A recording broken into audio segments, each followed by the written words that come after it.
invite you, but it says unable to join. But if you request me,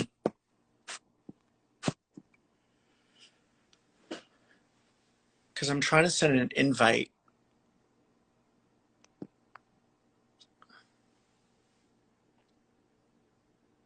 A little bit, huh?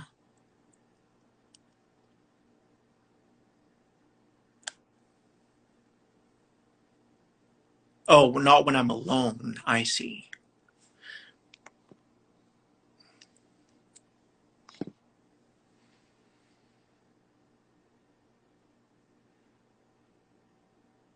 Is Lori here? Lori, are you in the house?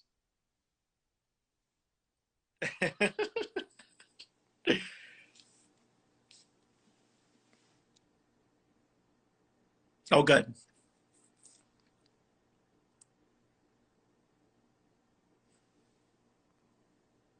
Oh my God. Yes!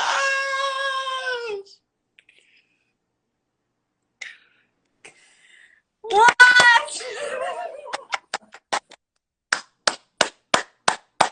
I love you. The second I heard you say, "Is she here?" I was like, I how does he know? felt you. My heart was beating. Dude, I was like, is he talking about me? How does he know I just came on? He's talking about me. Should I say hi? No, I can't say hi. I was like, literally felt your heart like accelerate. I love you so much. I just want to give you such a hug. Oh my God, me too. We've been talking about this forever. Forever. Oh my God, you're so amazing. I feel like we're speaking our own language right now. I know, totally are. Oh. This is so nice though. Oh my, Oh. we have a lot of people in the house too. Holy cow. Oh my God, it feels so good to connect. Like, So, oh, I feel like we don't even have to talk. I know, me either. Let's not talk.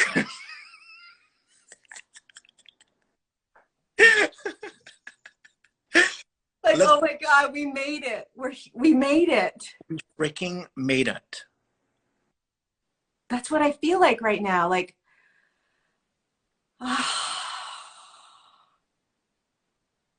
like we're doing it.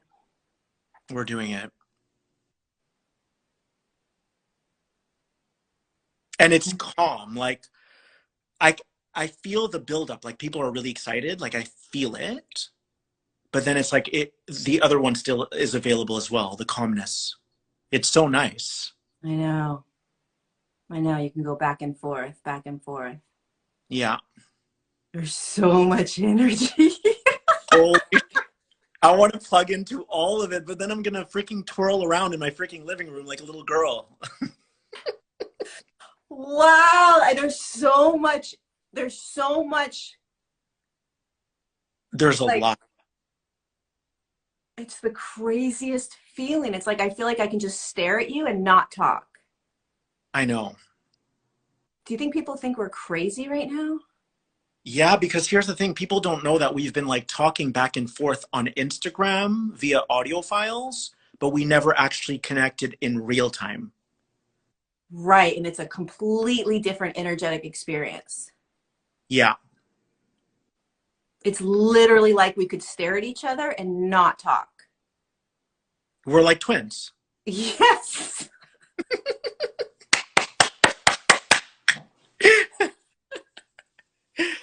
I love it. Oh my God. It's so amazing. I know.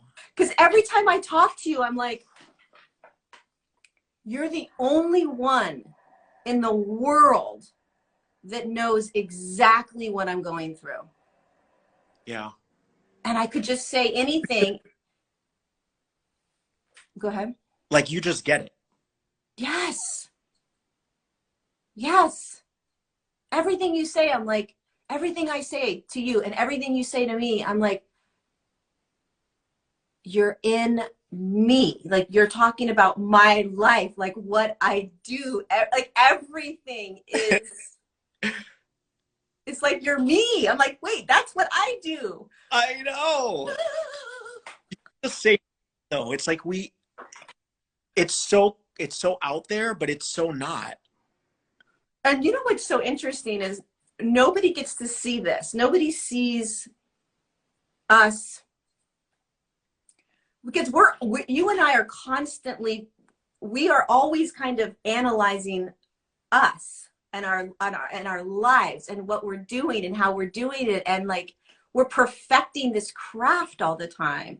And so when we show up, people see us sort of in that state. But when you and I are together, we're dissecting everything, right? We're like diving deep into like every nook and cranny of, I think that's what makes us so great, I think, as teachers, is because we're like, wait, what does this mean? What am I doing here? What, like, we go in. We go in, and then I feel like when things are kind of boring, we just talk about like minutia, Yeah. just light the fire underneath our butts, and then the next day we're killing it again. Yes. Like we kind of like pretend. For sure. Happen in the world. I really don't, Lori. I don't know. And then the next day we're killing it again. Like we know we're pretending. Like, even last night I was like, Lori, I see you grinning behind what you're doing right now, and you're about to kill it tomorrow. Yeah. And I was smiling when you were saying that, but it's true, because we're like, at least I will do things like, you know, I'll say something like, I got to take a break, or, you know, I got to do this, or I'm going to, whatever I'll say, right, the night before. And then we get the next day and it's like, boom, we're back on. Yeah. We're back on. My friend, I was with my friend David Lyon today, and he was like, so what is it about, what does Lori teach you? Like, what is it about you guys' bond? And I said to him that, number one, we get each other. Number two, I really admire. I told him, I'm like, I don't know how people could dislike her. Like, even if I didn't know you, you just have this way of optimism and upliftment. Like, you just know how to make people feel good. And I feel like sometimes I feel like I'm very naughty. I'm like, Mm-hmm. let's go see what's there, right? Mm-hmm. Bounce off each other so well, because Totally. you inspire me to focus more on on people's like really good signs. And you inspire me to go like, You, go in there, Lori, and trigger them, trigger them. I always think of, I'm like, okay, how does Phil trigger? I'm like, okay, that's what he does. That's what he does. That's what he does. And I'm like, okay, I'm going in. I'm going in. And it's like, and then I pull out. I'm like, okay. You know? there's a dimension that's just comedy. So like, even though it's seemingly super serious, I'm always in the background laughing my ass off. That's what was so great about last night's conversation. Literally, it was slide number 7. I'll never forget it. You know, the numbers that it was number 7. It literally changed. I mean, I don't know if I'll ever go back to the deep state I was in yesterday, because of how you framed it. And literally all you said in that frame was like, dude, Lori, there's dimensions I go to where I birth things out of my third eye. And I'm like, and there was something about that knowingness, Mm-hmm. that we are so much more than this kind of, not mundane, because it's not mundane, but it's very simple, third dimensional, but it's also very exciting and fun and honorable, but it's very simple. Like, we argue, we dispute things, we point fingers, we do these really kind of like silly things. And so when you said that, I was like, oh my God. Yes. It We hit me. we zoomed out. Zoomed out big time, big time. And it really hit me. It really hit me what we're doing here on a level that had never really, something clicked in a way that hadn't clicked before. Because I've always known, like, oh yeah, I'm here to be this teacher and I'm here to do this work. But the here part, like, no, where are you at? Like, where are you, Lori? Like, where are you? Like, look around at the world you're in, the dimension you're in. Like, look. And instead of playing in it as much as I have been playing in it, it's like, no, no, no, look at what you're in. Mm-hmm. You know, look at it. Yeah. Look. And then you can find the humor in all of it, right? You're like, oh, Your playful side the last few months has freaking emerged like no tomorrow. Like, you crack me up. my personality started coming out. I I started letting my personality come out. It's fun. I I wish know. friends would start to incorporate this idea that like everyone's a superhero in their own right. And rather than focusing on what they're doing wrong, just imagine that we're all in like a superhero action movie and we're like, hey, when you walk into Phil's office, he's the guy that's going to test you. He's going to give you something on purpose that you're supposed to reject. And then when you go see Lori, she might say the F word. Yes.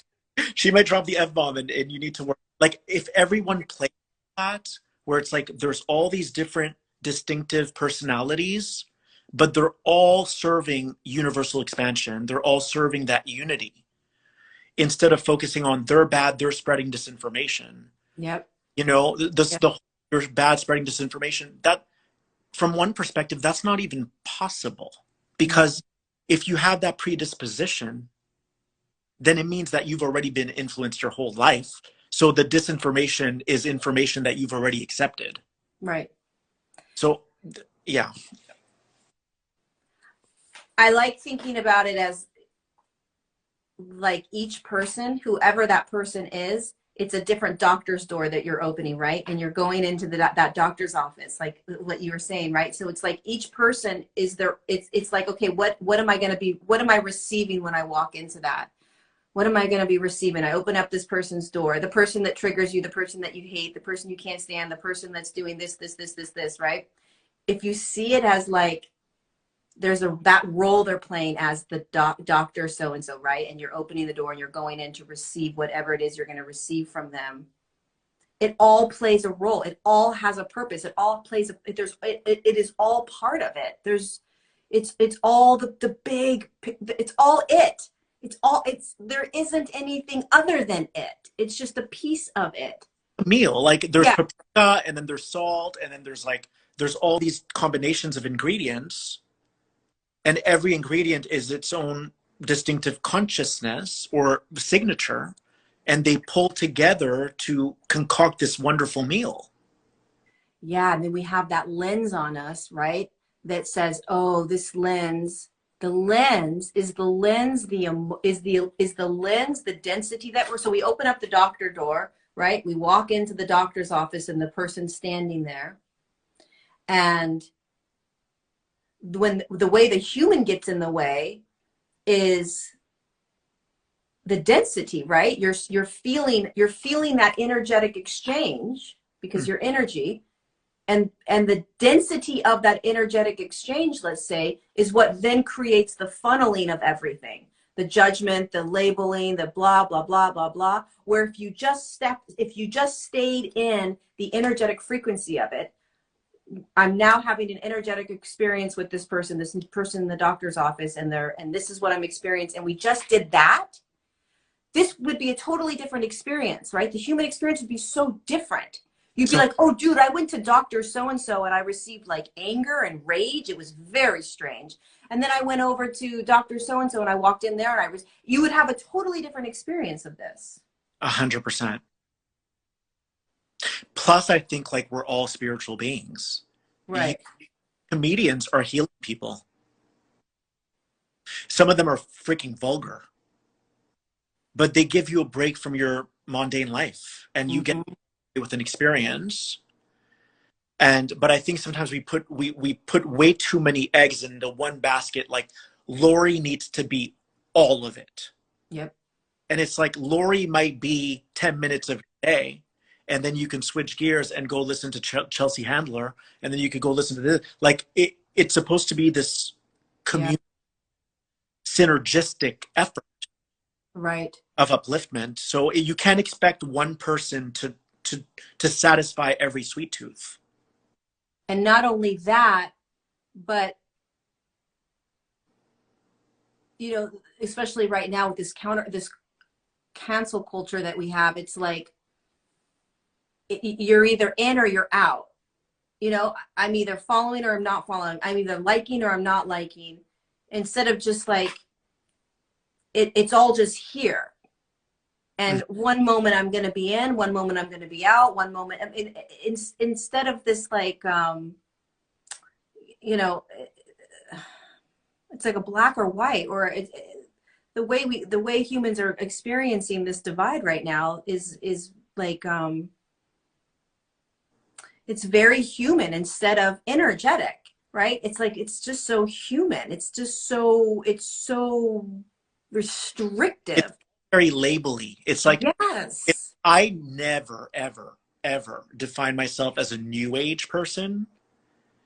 So when people come at me and they're like, this guy's a new age, whatever, that right there is gaslighting me, because I don't consider myself new age. So you're trying to categorize me, and I can't be categorized.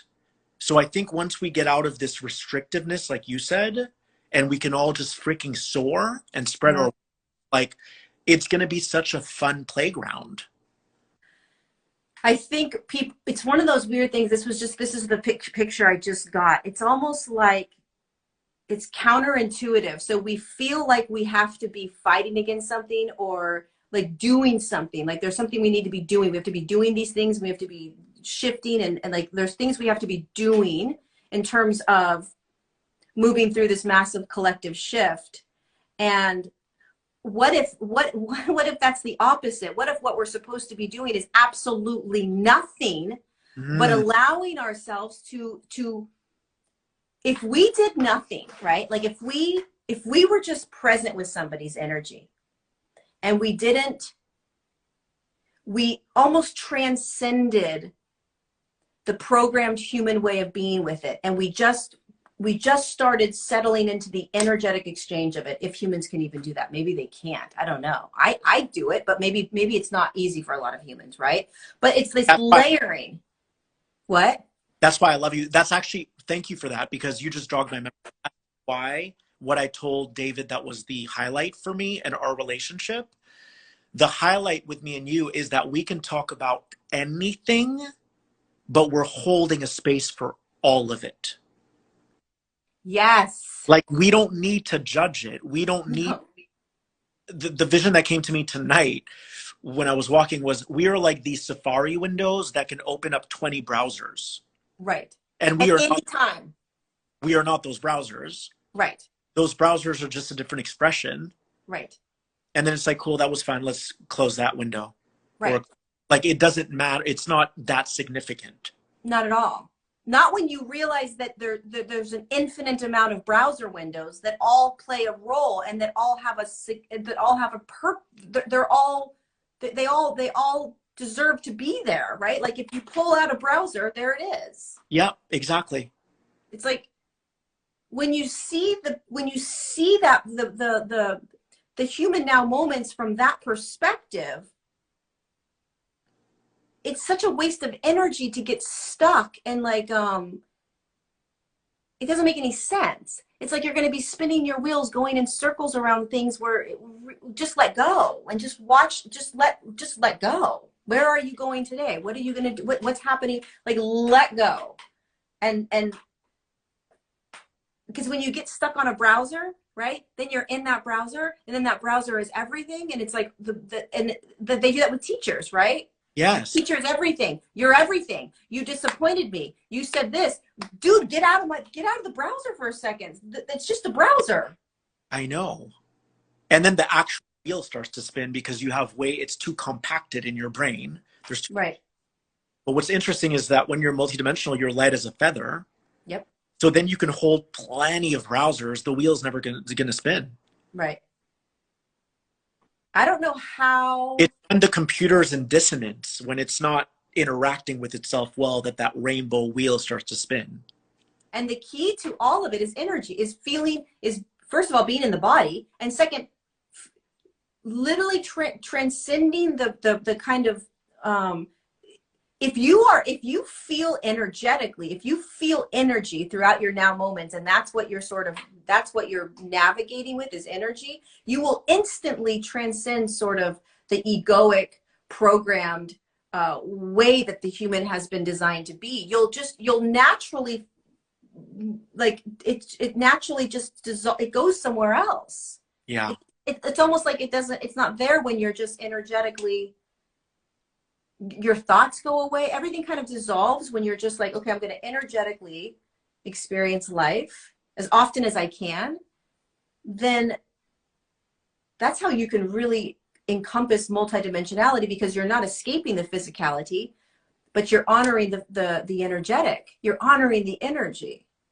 And this is how I view it. It's kind of like, and I'm sure you've talked about this before, but if you hold a state of consciousness, and within that state or within that level, there's still a dense imprint, it's going to continue to show up and present itself in your hologram. Yeah. It needs to be met with a new consciousness.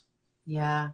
So yes. what the universe is basically going to keep sending you the same freaking vibrational match of what you're still harboring or holding on to, with a different human disguise, a different costume.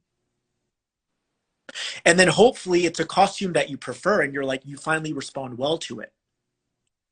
But it's always going to be the same frequency that presents itself, so that you can then meet it and change the contents within yourself. Yes. So it's important to understand that you can't outrun the level the universe has you at right now, which really it's the level you have yourself at, because the universe is trying to get you out of that level. Right. So the universe is trying to uplift you. It's trying to move you out of that level. So it has to send you things with a different costume for you to see, to reflect back to you what you're still holding on to. But the only way that you can transcend it is by doing it with a new concept. Yes, it's so good. So true. That's why I always say and you say this too, is everything that's here is always for your highest good. Everything that's showing up is for your highest good. Nothing is appearing that is not here to serve you in some way, shape, or form. That's amazing. It's so true. It's so true. Penny drop. You know why? Because over time, people have accepted and subscribed to this notion that the universe is malevolent and benevolent. But really, the universe is inherently benevolent. The universe was formed through love. So the baseline of the fabric, or this tapestry of consciousness, is love. What people did is they got disconnected from that love because they traveled a long way to get here. So they forgot. And the malevolence is really the creation from the disconnection of that higher state of consciousness. Mm-hmm. But the universe is inherently benevolent. So good, because if you think about that, just that statement, the universe is benevolent. The universe is here to serve us, right? We're here to be served, especially if you're in a human body. And you and I believe this deeply. We're like, dude, if I'm going to be here, serve my ass everything I want. I need to get the fucking popcorn in my bubble bath. Yo, I got this. It's like, wait, I came here, serve my ass. Like, give it to me, right? But it's true. If you think about that, and even in the things that you and I went through this past year, right? We never looked at anything that came into our lives that we were struggling with. We never looked at it as why me, or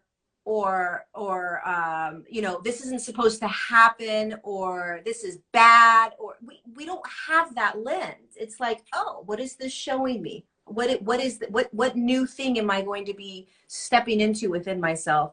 How is this serving me? I always am like, oh, this is good. What's next? There's no filter. Oh my God, can I just sidebar? Yeah. So Lori and I had one week where everyone was being nice, and we're like, this is so boring. Everyone was being so nice. I'm like, yo, why are people being nice to us? This is so boring. Then there was one time where we were like, wow, like people are understanding us. They're really understanding us. We go through these phases where it's like, you know, one week we'll be like, oh my God, they like everybody's happy and they're loving us. And then the next week it's like, oh my God, everybody hates us. And there's like massive amounts of hate. And then one week we'll be like, wow, they're hearing us. And the next week it's like, nobody's hearing me. It's like there's this constant, like nothing stays the same as a teacher. You're never just like, oh, we're chill. We've got this. Like never, Yeah. ever, So ever.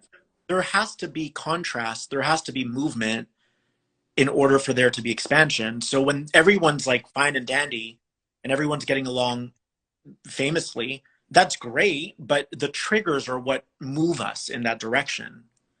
God, that's such a big piece that I learned from you this year. And it's such a crunchy piece for me. Oh my God. But yo, I was like, but it's last night I just needed to be held by Phil. I was like, please just tell me it's going to be okay. You're like, girl, you got this. Don't worry. But like, you know, when you really understand the beauty of triggering, then you can really, for me, I can embrace it. And the other piece about the kind of triggering that happens with myself when I teach is that I know that it's never about me, right? And so, and we were talking about this last week also. It's like I put myself in like the shoes of Jesus, and it's like, okay, there's something that this person that hates me is going to get, right? Like there's something that they're getting, even if they hate me so much that they're calling me these names. And so when I use that lens, when the anger comes in or the upsetness comes in, if I use that lens, it helps me so much more to settle into it and allow it to just be. and hang out. Yeah, just like, okay, this is good. Let's just, you know, um, Lori and I legit, like this week, we legit at the same time unblocked every single person we've ever blocked. We're like, let's go. This is time to step more love into allowing all those browsers to be there. And it was a massive upgrade for us. yeah, I mean, I went through a big sort of, well, the crux of it was last night, right? Like I went dark, not dark, but I went deep into some like heavy stuff within myself, because when you don't have that ability to just be, I mean, we always have this ability, we can push the little block, but when you are opening yourself in a way that is like, I'm now expanding and allowing all to be received by me without the knee-jerk reaction of responding or doing all of those things that we tend to do, there is a massive amount of vulnerability, rawness, Mm-hmm. and and I don't know about you, but for me it was like, holy shit, can I love this deep? Wait a second, can I love this deep? Wait, can I love this deep? Like, what the hell, Jesus? Like literally, Jesus, the man, like, how did you do it? How did he do I it? I know, right? Who and we're all feeling it to some degree. We're all feeling what it was like to walk in those sandals. Yep. And But I, I said because it really is just about receiving. It's think of it like this. I'm talking to the people right now. Like the light that you are is trying to find its way to you. It's trying to permeate your entire system. That's its entire goal because it's an intelligence.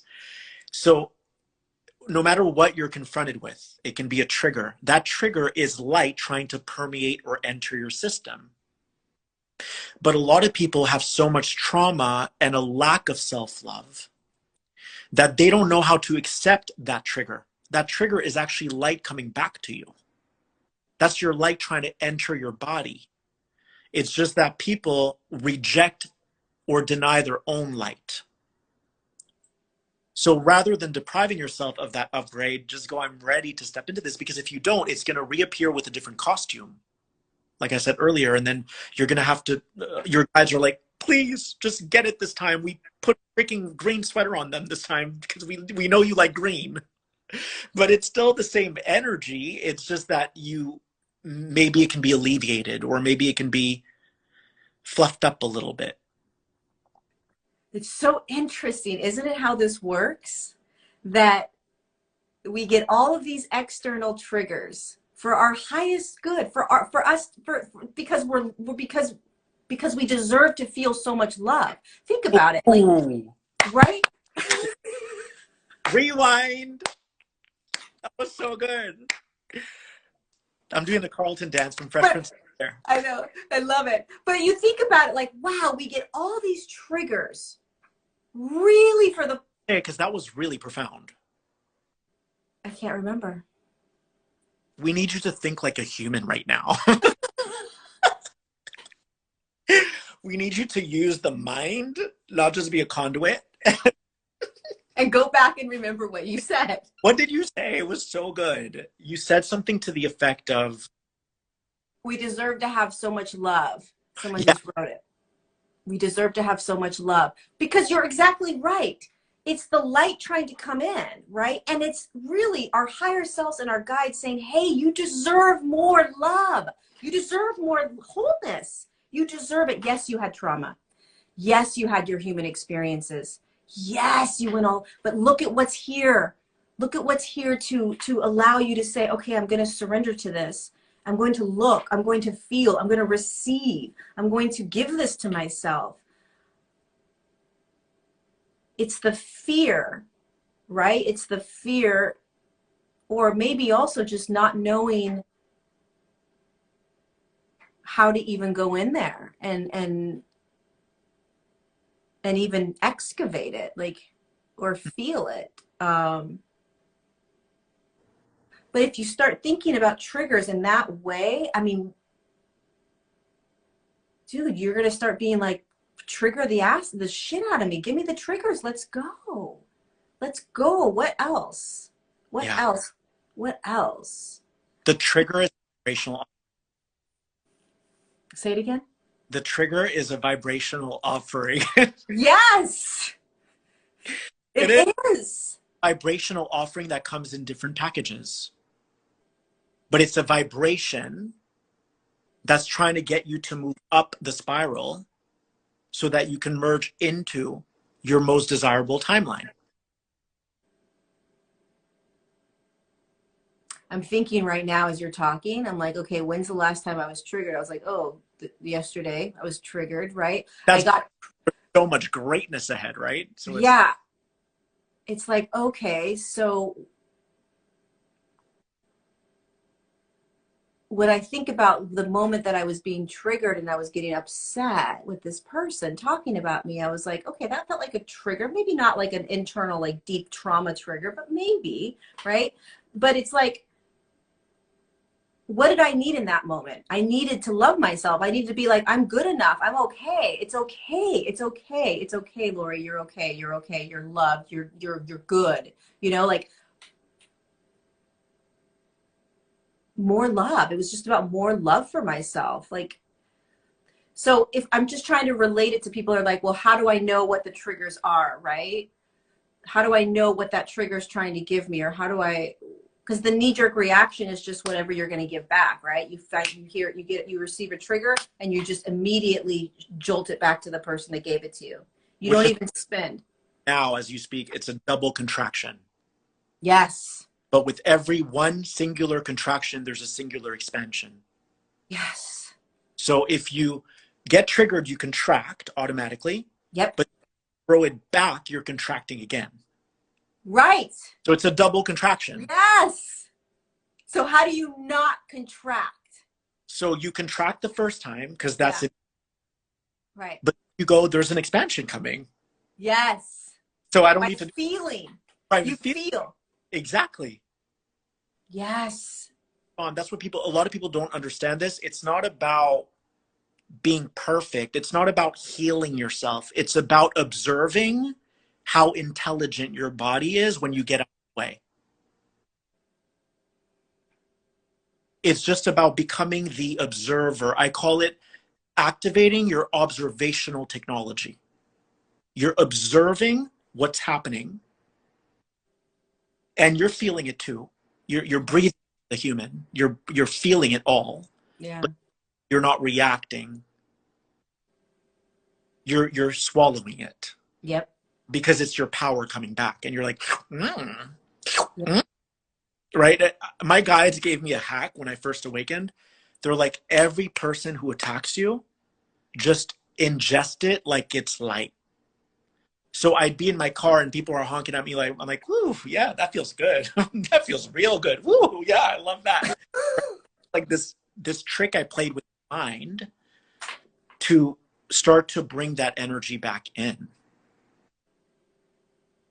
And yeah. Yeah, because if you think about,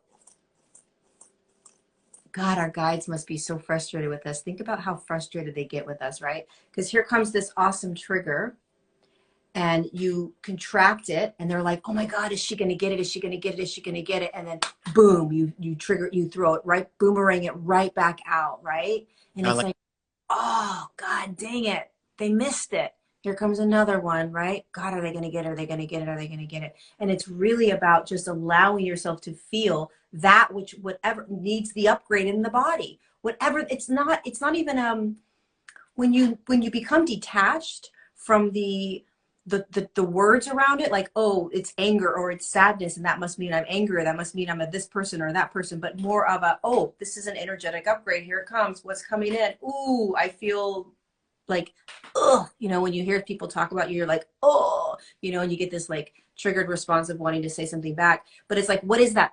What is that? Like guttural. What is that? What does that feel like? What's that feeling? Go there, feel that, and you expand. The moment you feel, you expand. Yeah. And God's source is in everything. So even if it's like the nastiest comment, there's always it's a coin. Yep. And it's up to you to perceive it as light or perceive it as dark. Right. Or neither. It's just right. Upgrade. This is me. I don't know. I guess it's just me being willing to receive the software update. It's a software update. Because if you think about, there's two people watching you, or two people watching me, or two people having the same experience, right? One will get triggered and one won't. Mm-hmm. Right? One has an energy inside of them that needs to be, and here comes Feel Good, who's going to be the beautiful, server, who's going to say, hey, I'm going to show you this so that you can see, right? The other person doesn't have whatever it is that you're going to be triggering. They don't have that consciousness in them that needs to be, That's right. This person does. So you're like, oh, cool. I'm going to serve you right now. And it goes in and it's too much. And they're like, I'm going to throw it right back out at you. No way. I can't feel it. I can't let it like move in and exactly. And if they yeah. hold or withstand or weather that storm, they'd be golden. Here's the thing. To me, someone who is a charlatan or someone who has agendas, they don't tell you that they have an agenda. If I tell you the way I teach is by triggering you, I'm letting you know who I am. Yeah. So you don't go to a kung fu class and leave and say that the trainer was so mean. All right. That trainer is disciplining you. That trainer is helping you so that you can weather any storm in your future. If you leave the class and you cry, oh, the teacher was so mean, I hate him, then maybe you're not meant to go to that class. Right. Also when you think about, when you're talking about triggers, I'm having this like bird's eye view again. It's like, why are we so attached to triggers? Why are we so attached to it? Like it's a bad thing. Like God forbid you should be a teacher that triggers. Like, what is that about? Right? Why is there an attachment to that? What about just the bird's eye view of, again, just the experience? we have, you know, this is a much higher perspective. I understand most humans don't have this perspective right now, but I mean, if you just had again, it's like this bigger perspective of like, listen, it's all just browsers, right? So you've got certain teachers that are going to serve you in a beautiful way. No, it's a trigger, and a trigger is a bad thing, and teachers shouldn't be triggering you, et cetera, et cetera, et cetera, right? Here we are again. We're zoning in on something, and we're grabbing that browser, and we're like, oof, triggers are bad. Trigger people aren't supposed to be triggering. You're in the browser, and you're not like, wait, there's 1,000 other browsers, and I'm just going to live the human experience in all these different browser modes. I'm going to go in and out, in and out, in and out, right? You go through life so much easier when you start to, it's the multidimensional perspective that we live every day, right? Where it's like, Yeah. you're in a, I mean, you and I live this every day and every now moment. It's like there's no attachment really to anything. And also, we already know that I know for me, so I designed it really ingeniously, how I work with people. It's kind of like this. I love everyone. I want everyone to feel free. The only people that will get triggered are people who are against people being free. So I set it up in a way where when you get attacked, you just expose yourself. Or they're afraid to be free themselves. Yes. Because if someone says, I disagree with you, Phil, I love you. I'm so proud. Like, I'm so happy that you can disagree, that you're individual, that you have that individuality. I'm so happy for you if you shit rainbows. I'm so happy whatever you decide. Because I'm an advocate for free will. That's all I am. Free will means I stand as a protector to all human beings, to innocence. So if people are trying to debauch your innocence, those are typically the people who will attack, because they're not allowing people to be innocent, to have fun. So powerful, because you think about being able to do that, to be able to, I mean, really to be able to see humans from that perspective that you just said, right? And I love those humans too. It's just that we're in a fun sphere where everyone gets to be themselves, and you're outside of that sphere saying that that's bad. But that's innocence. That's godly. That's people being children again.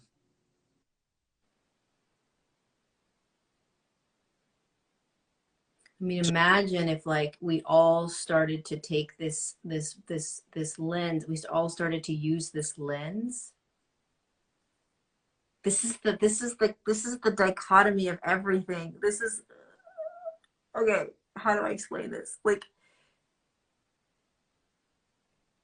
that which we think we need to do in order to ascend is really the opposite of what we need to do. So I see where you're going. We feel like we need to fight against something or dismantle certain things, or, you know, a lot of my teachings are about that, right? It's like we're dismantling the density and et cetera, et cetera. But it's in that human lens of force or push or maneuvering it a certain way that you stay stuck still in that which you are trying to move out of, right? Whereas if you literally do nothing, almost, then if you literally just be in every now moment as much as you can, then you're not attached to anything, and you're not trying to do ascension. You're not trying to do anything. Oh, it's so hard to explain. I feel like this also dovetails with this. It coincides with when you get triggered, you're not being, and you react negatively, you're not being present, because what you're doing is you're still trying to control something that happened to you in the past. Right, exactly. Because you think secure your future. Yeah. When in action, Yeah. opposite, because all it's going to do is keep that record on repeat. Yep. And then, but being present is going, I can identify that my past is showing up right now. And I'm going to comfort myself knowing that God's body, this body that I'm in, that I'm occupying, was designed for me to feel safe in. And I think that's what's so powerful about what we did this week with unblocking everyone. It's like we're being challenged to feel completely dropped in safely into our body. The body and the mind is a gift. That's why I've never subscribed. I probably did in the past, but I cannot consciously subscribe to negative thoughts. Yeah. Like, that's my mind. Like, you're not welcome here, honey. Take Right. your shoes off. Yeah. Like, you're literally like, sorry. Yeah. But you're welcome to come in and have a conversation. Mm-hmm. Take your shoes off, and then we'll have a good time. But I cherish my mind and my body so much that I had an epiphany, I think it was a year ago, where it was like, Phil, if you can't feel safe in your own body that I designed for you, then there's a problem. That's massive. And it's true. When we unblocked, both of us were like, ooh, we just dropped deeper into our bodies. It was a deeper trust in this. It was, and that doesn't even explain it, right? But that's like the best way to explain it. We had to deeply surrender even more that we're safe, that we can do this, that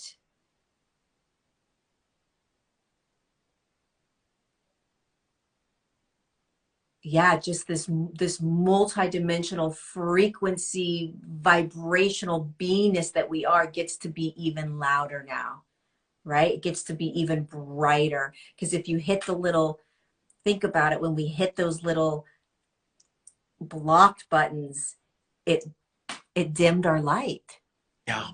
Right? We were like, oh, our light, we felt it. It was like, and so by releasing all of that and saying, okay, well, we're going to shine even brighter. We're going to allow our multidimensionality to get even louder. We're going to feel this. We're going to feel it even more. Knowing that we're not going to now hit that little button. You have to feel real safe in the form that's holding your light, right? You have to feel so safe in this, which means you have to feel everything. You have to feel everything. You just feel it. And you just allow yourself to. That's what we're here to do. We're here to feel everything in the body and know that we're safe. That's why if you have a trigger coming in, if you know that you're safe in the body to feel everything, you're not going to do anything other than just feel what's coming in to serve you, right? If it's here to serve, you feel it. If you knew you were safe in your body, imagine what you would do. You would do so many, you would accept so much more. You would look at so much more. You would feel so much more. You wouldn't be attached. You would become the Akashic record. Right. Basically. Right. Right. So the triggers are an invitation to become the Akash. And once you do that, you're free. You're free because you're receiving every story within your library. Right. You're not and afraid. You see it. You're not trying to cancel culture the story anymore. Right. You're literally opening up to every story, every pattern, every trauma, and you're housing it like a library. Which you already do anyways. You already are housing it. You just are unconscious to it. So you're playing you're very unconscious to your human experience, which creates a massive amount of suffer and struggle and the hamster wheel. Mm-hmm. When you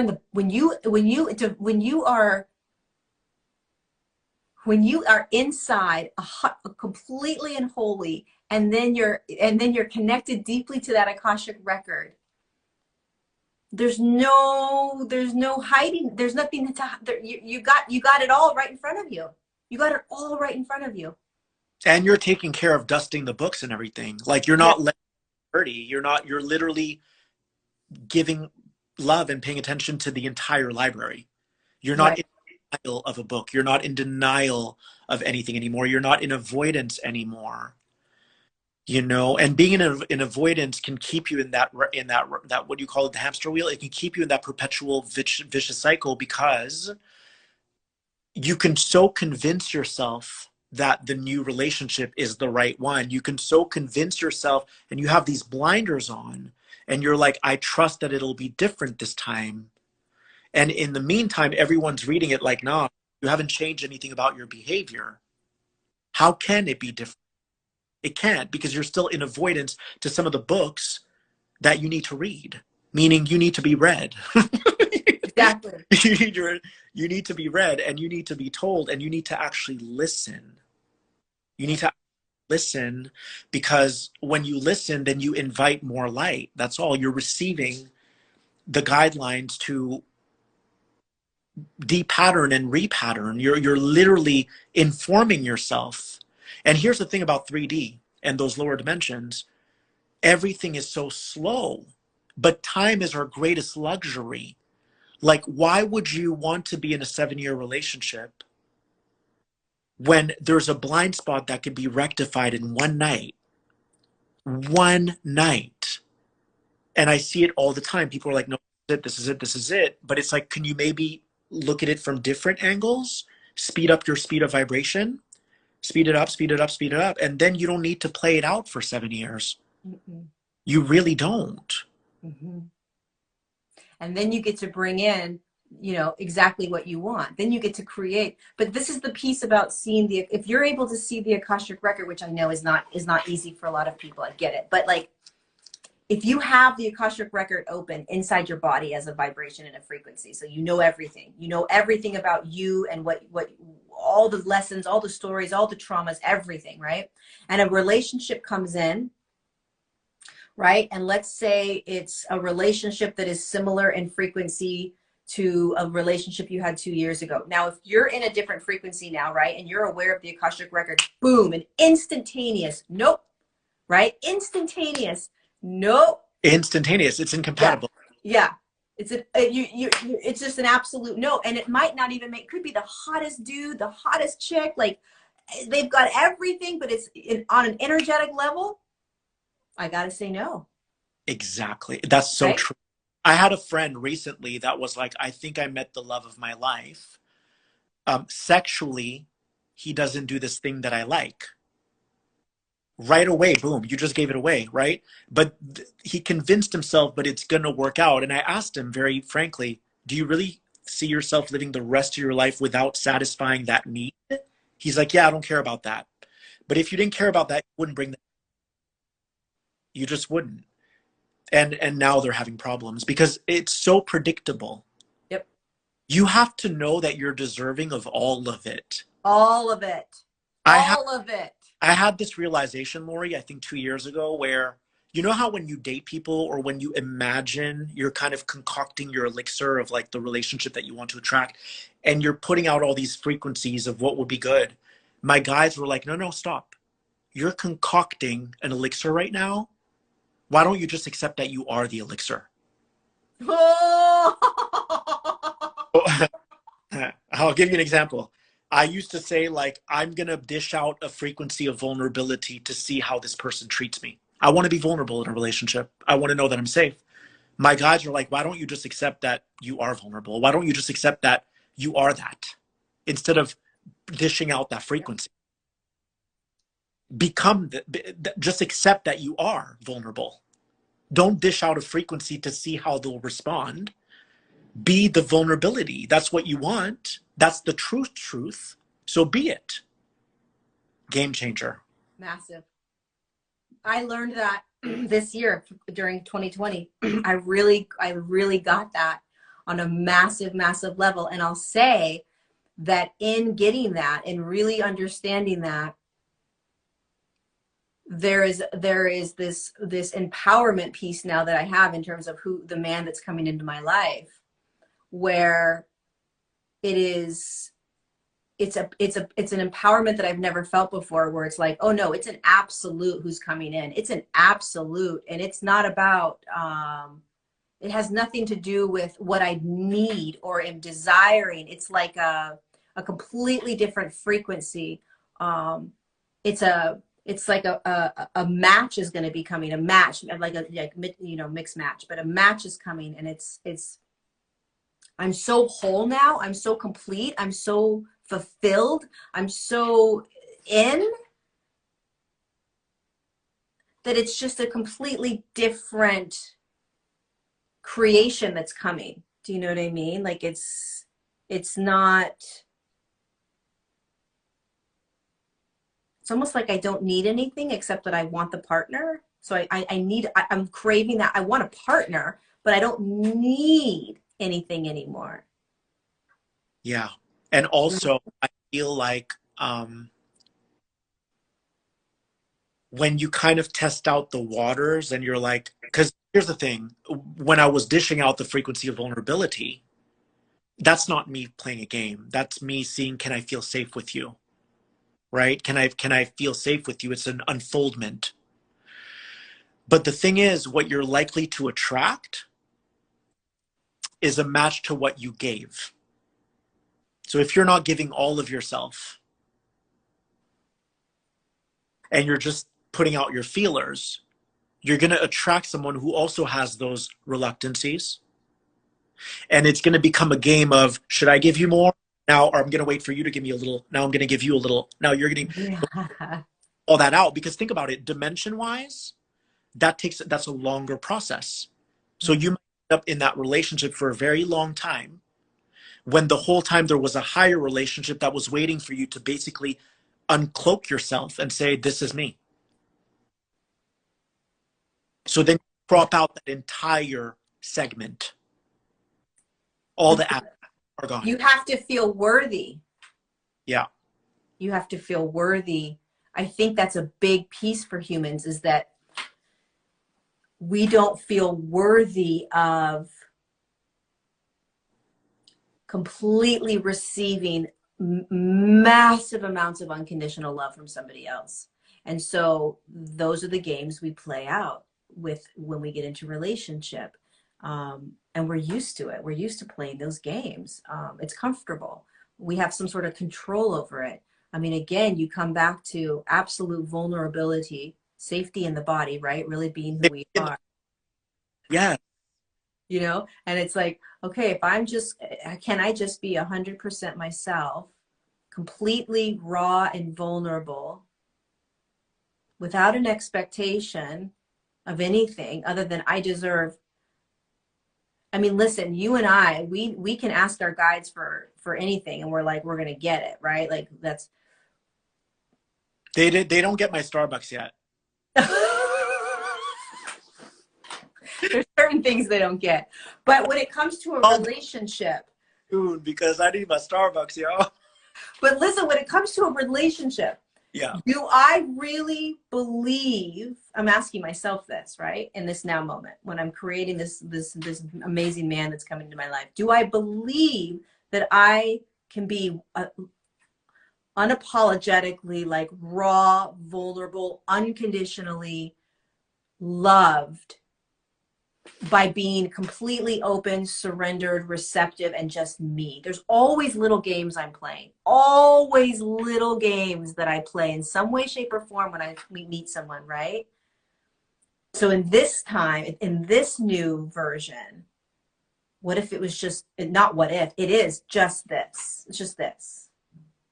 Just complete, authentic, raw nothingness. Kind of like how we show up to teach.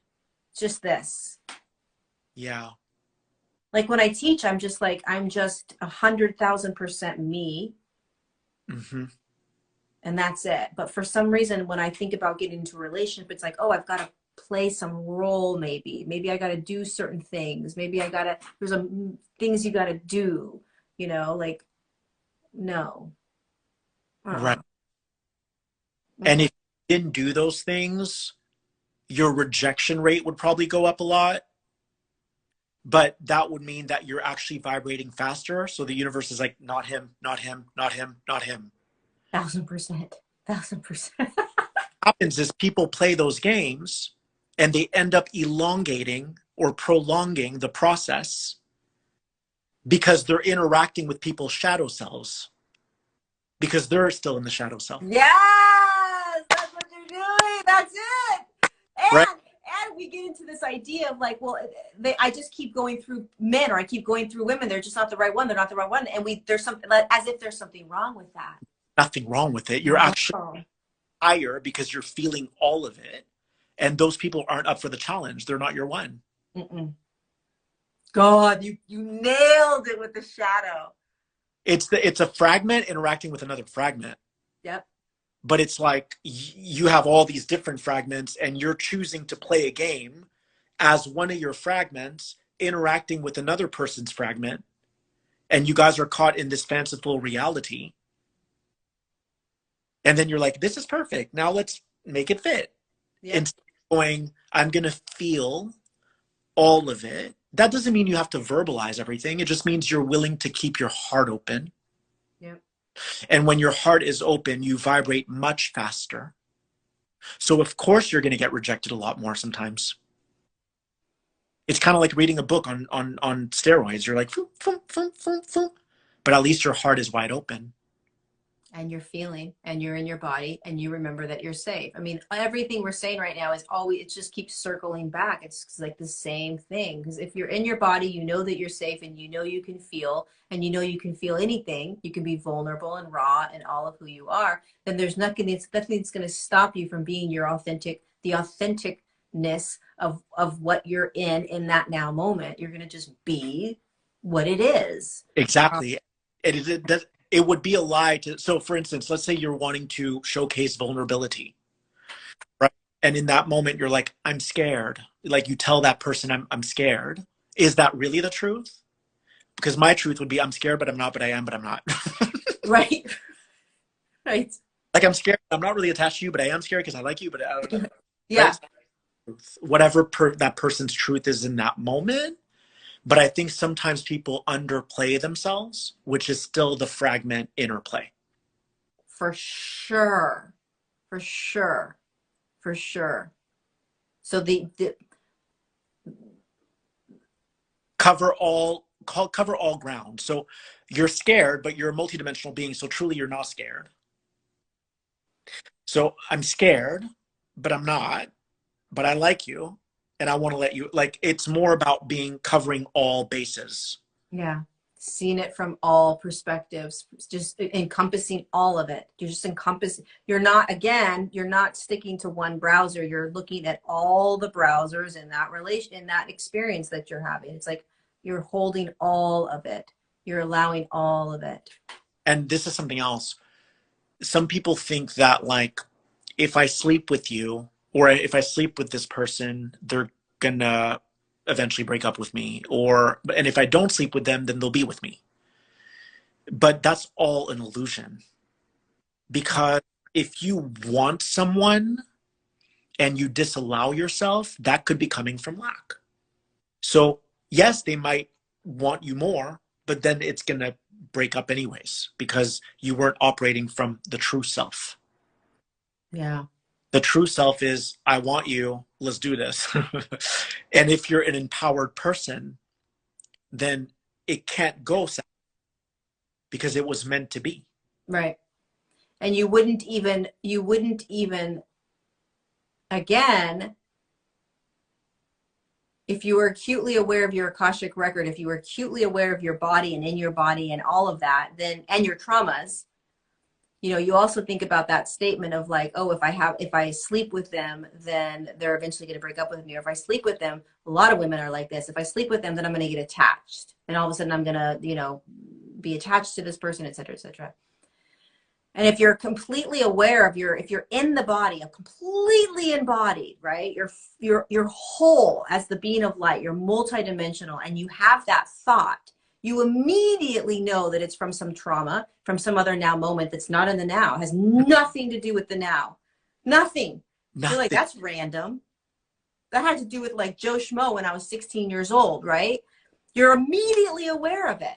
And then it's done. And then it's like there's no need to, there's no drama. Like, okay, you pulled it up, like, oh, there it is. Okay, done. Next, let's go on. And then you step into that now moment without needing to play out the next 4 months or 2 years with a person that, or you choose to experience this with this person, but you experience it from the reality and the lens that you want to experience it as, not the past,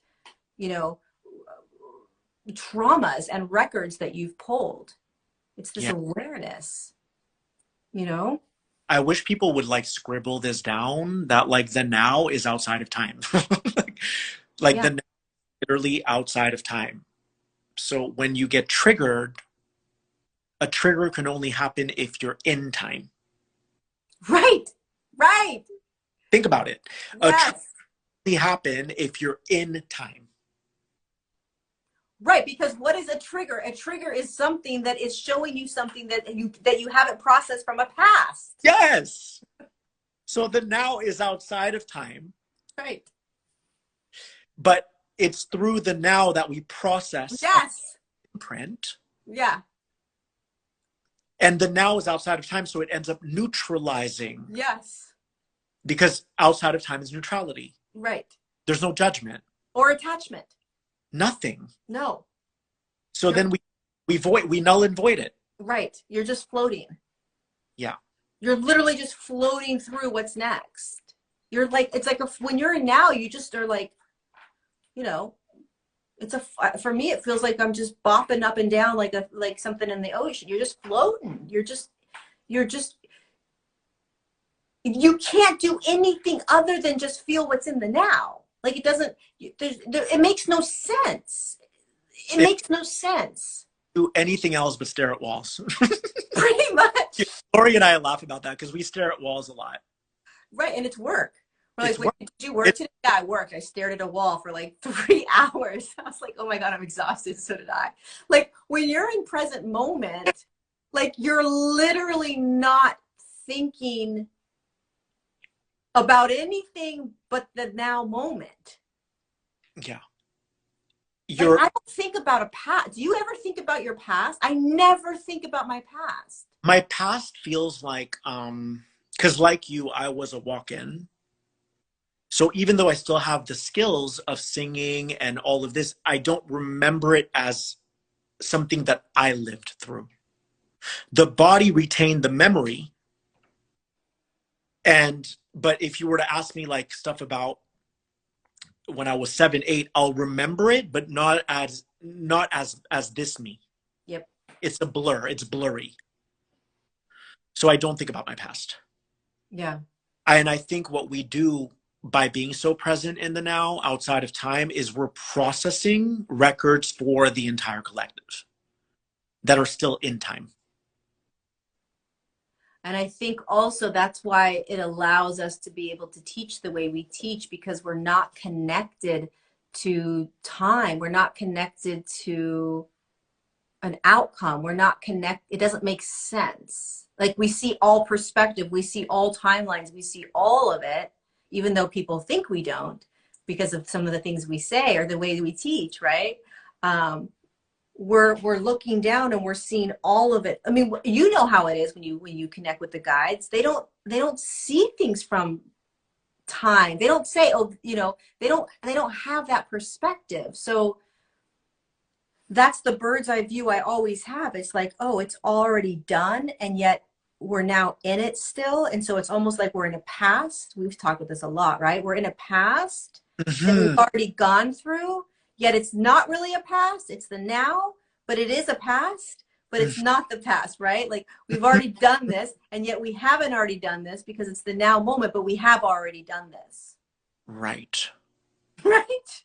Yes. We are basically, everyone watching this right now, we're basically higher dimensional beings who have arrived or disembarked from a higher consciousness timeline to re-meet and re-intersect with the past to give it a new meaning.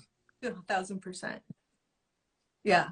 We're just meeting consciousness where it is, but we're bringing a new perspective to it. To shift it. Yeah, like you and I can talk about anything, Some of it's going to be uncomfortable, but we're observing ourselves transform these past energies that were there before we were born, and we're holding a space for them to express because they've been suppressed. So when you feel, you literally unblock an energy that's been suppressed. And by feeling it, it goes through your source factory. It's a factory.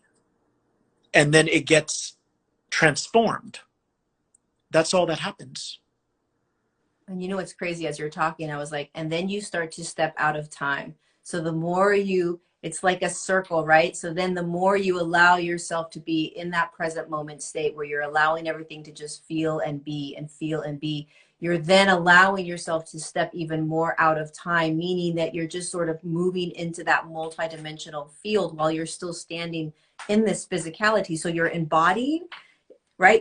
You're going deeper into the body, and Mm-hmm. you're also expanding into that multidimensional sort of perspective at the same time.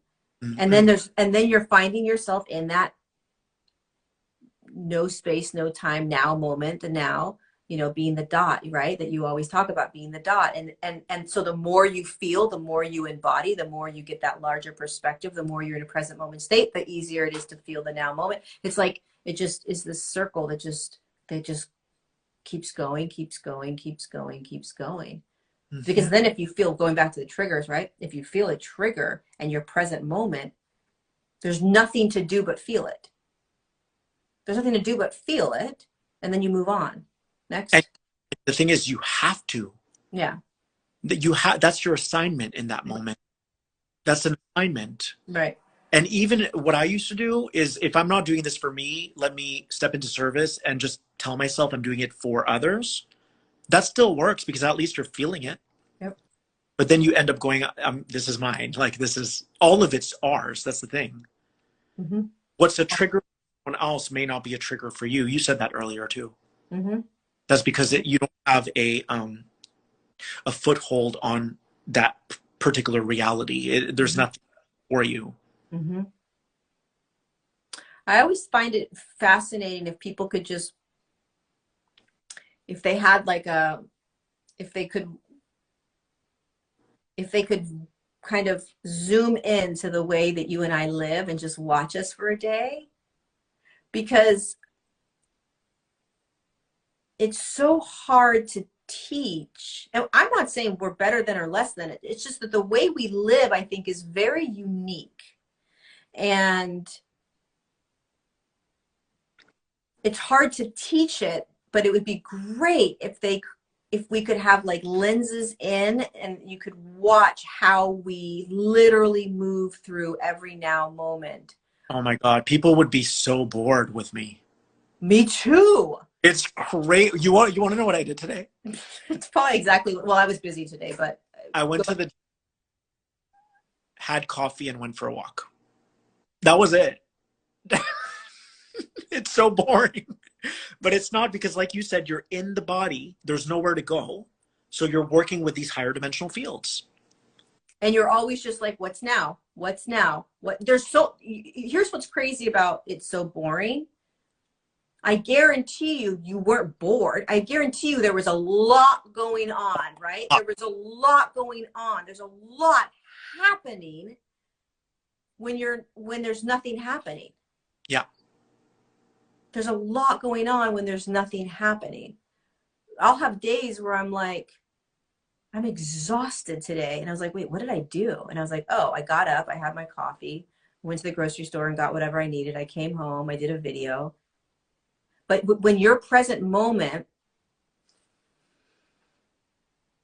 there's so much okay, this is the crazy thing. Right. So it's not like I'm not walking. I'm literally bringing in a year of information that I then process through. Right. So there's always something happening. It's not it's there's no such thing as like silence, even though it's silent. Yes. It's like there's always something we're always working. It feels like we're always working. It never ends. Yeah, it never quiets. It's so crazy. It never quiets, but it's always, I just think we're so used to it that if somebody else, my mom would say this sometimes. She's like, I don't think you realize how different you are. And I was like, what do you mean? She's like, well, like, she's like, don't you always, because I always feel like I'm always surrounded by beings. I'm never alone. I'm never alone, even though I'm completely alone. And every time I go out, we've talked about this before, I go out and I'll see my mom or I'll see a girlfriend. It's like, oh, time out. Yeah. It's like a timeout where you're like, okay, Yes. this is like a vacation. I know. I mean, I'm going to share this with everyone. Oh my God, 1,600 people are going to know what I did 2 days ago or 3 days ago. So 3 days ago, I went to hang out with this person, right? And he had a pool table and he's like, do you want to take a puff or two of weed? I'm like, this is my day off. I haven't showered. Sure. Shower. I didn't shower. I was like, why not? Like, I never do that. I'm so disciplined. Like, I'm always working in my mind. So I was like a little giddy kid. I'm like, oh my God, this is so naughty. He's like, really? This is my everyday. That's what he said to me. This is my everyday. And I'm like, wow, not me. This is like me healing. Like, this is me taking a break from my discipline. So this is expansion for me because by being dirty today and by taking a few puffs of weed, by doing that today, that's actually like a celebration for me. Mm-hmm. So my expansion happens like that. Whereas most people's expansion happens by letting go of that and going in. Ours is different. So mine is kind of like a gymnast that practices every day and has no friends because they need to be the best gymnast. Yes. So they have the most unconventional life. Yes.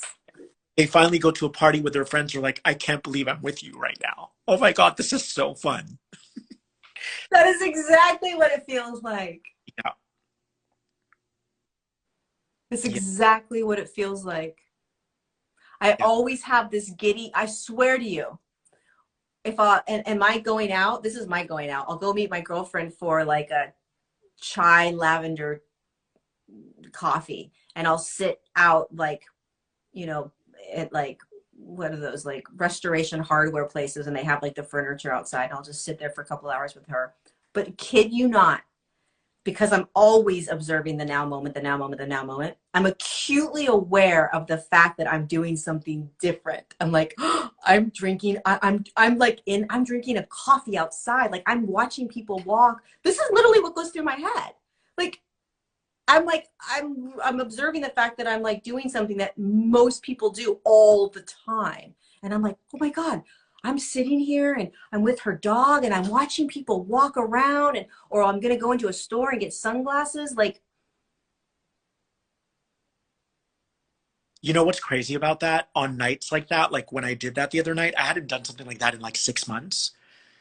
My guides know we better give him all the upgrades he needs within this state because he's loose right now. He's really like, when I'm loose, I'm very loose. So he's very loose right now. So I literally tell them, you guys better give me all of the upgrades because tomorrow I'm back on my game. I do the same thing. I'm always upgrading, but I'm not upgrading within the loose dimensions. So I'm like, you guys better come in and just upgrade me I want every update because you guys know tomorrow I'm back on my game. I do that too. I swear to you, I kid you freaking not. I'm like, take advantage now. Take advantage now. You've got me. You Let's do that? go. Yes. Oh my God, I do that too. Yes.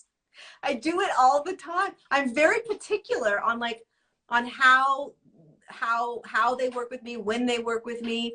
Like I'm very, like the other night they were like, get out of bed, get out of bed, get out of bed. And I was like, God dang it. They're like, get out of bed and sit in the living room and we're going to, do this. And I always say, fine, if I'm going to do this, then tomorrow I'm going to have a more chill day. Like I'm going to, and so I'm always having these conversations with them. And when I know if I know that I'm in a moment with them or with myself where I am receiving, where it's a massive, and sometimes it'll be a whole day where it's like, oh, it's more of a passive energy because you and I are very active. Yes. So it's the whole thing gets flipped, but you're receiving upgrades through Yes, passiveness. exactly. You're doing nothing. You're like, you're literally receiving. You're receiving. That's it. And Yes, hit the yeah, nail. yeah. You're just receiving, and you know when you're receiving. And that's why when I'm like, okay, if I'm receiving that right now, then I'm always just like, because I don't like to receive all the time, because it's the upgrades and the receiving can be, come on, like I have a lot of things to do, you know, and when you have to receive the upgrades, it literally will, you stop and you receive. So that's why when I know they're coming, I'm like, okay, just do it now, get like download it, like let's go. And then it'll be a couple days, you know, or I don't like having the like the constant upgrades, and I don't like it all the time, like every day. It's too much. Well, why? It's because we're so devoted to the path that we know that in this duality reality, everything we choose is going to cost you something. So if I go hang out with friends a whole day, which I don't really do, it's going to cost me meditation all day. Yep. Devoted we are. So it's like if you want to be the best basketball player, you really have to apply yourself. The gift could be there inherently, but you still have to accentuate it. Yep. I think that's why we're not able to do that a lot, because we're so mindful of our schedule as it pertains to our mission that even though time doesn't really exist, we relish time because we know it's all we have. So freaking true. It's so bizarre you're saying that, because that is so, when I'm out, this is so also an interesting thing. When I'm out, like with my mom, or I know that I'm on a break, like the clock has stopped and I'm on a break. And it's like, but I also know that that break is going to allow me something new when I get home, right? There's going to be, I'll be recharged almost, and ready to, there's a new readiness or something. I don't know how to explain it. So it's almost like the clock stops. There's a new vibration that was so uncharacteristic of you that you've allowed in openly. And now it's going to help you rewrite or reconfigure in a whole new way. Yeah. Yeah.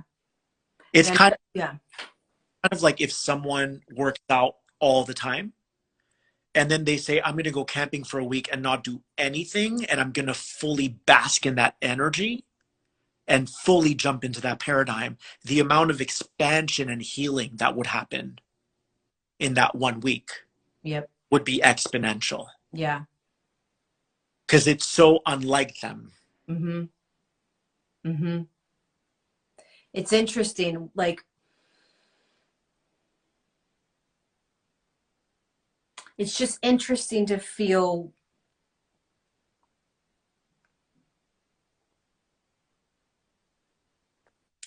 the almost like one of the things my guys have been like kind of like practicing with me with this travel that I've been doing, right? Going to Utah and editing, is like, because to me, when I'm here, it's like, okay, I'm in my shuttle. I'm in my craft. This is where I work. This is how I do it. This is what I do. And it's here.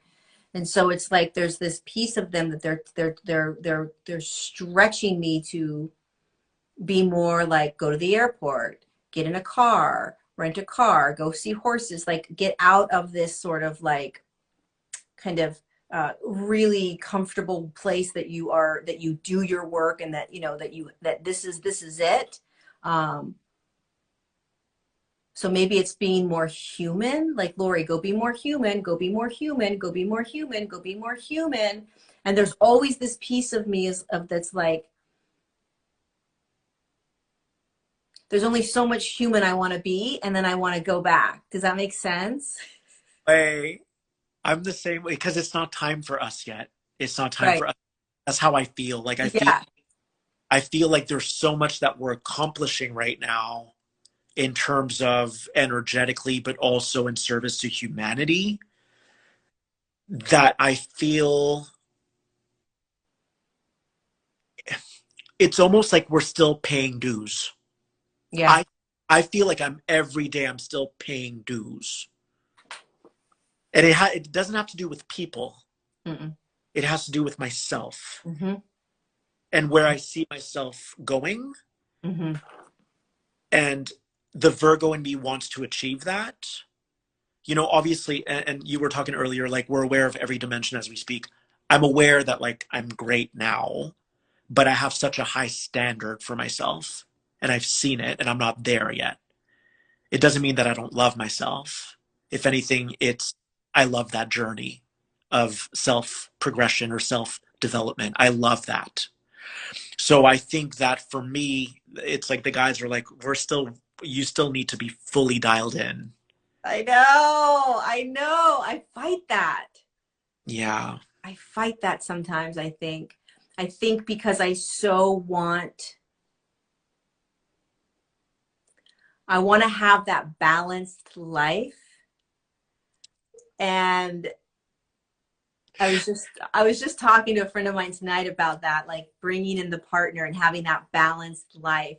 And they're like, not yet, not yet, not yet. And how do you explain that to somebody? Like, what do you mean not yet? And it's like, it's not quite that click hasn't happened where it's time on an energetic level.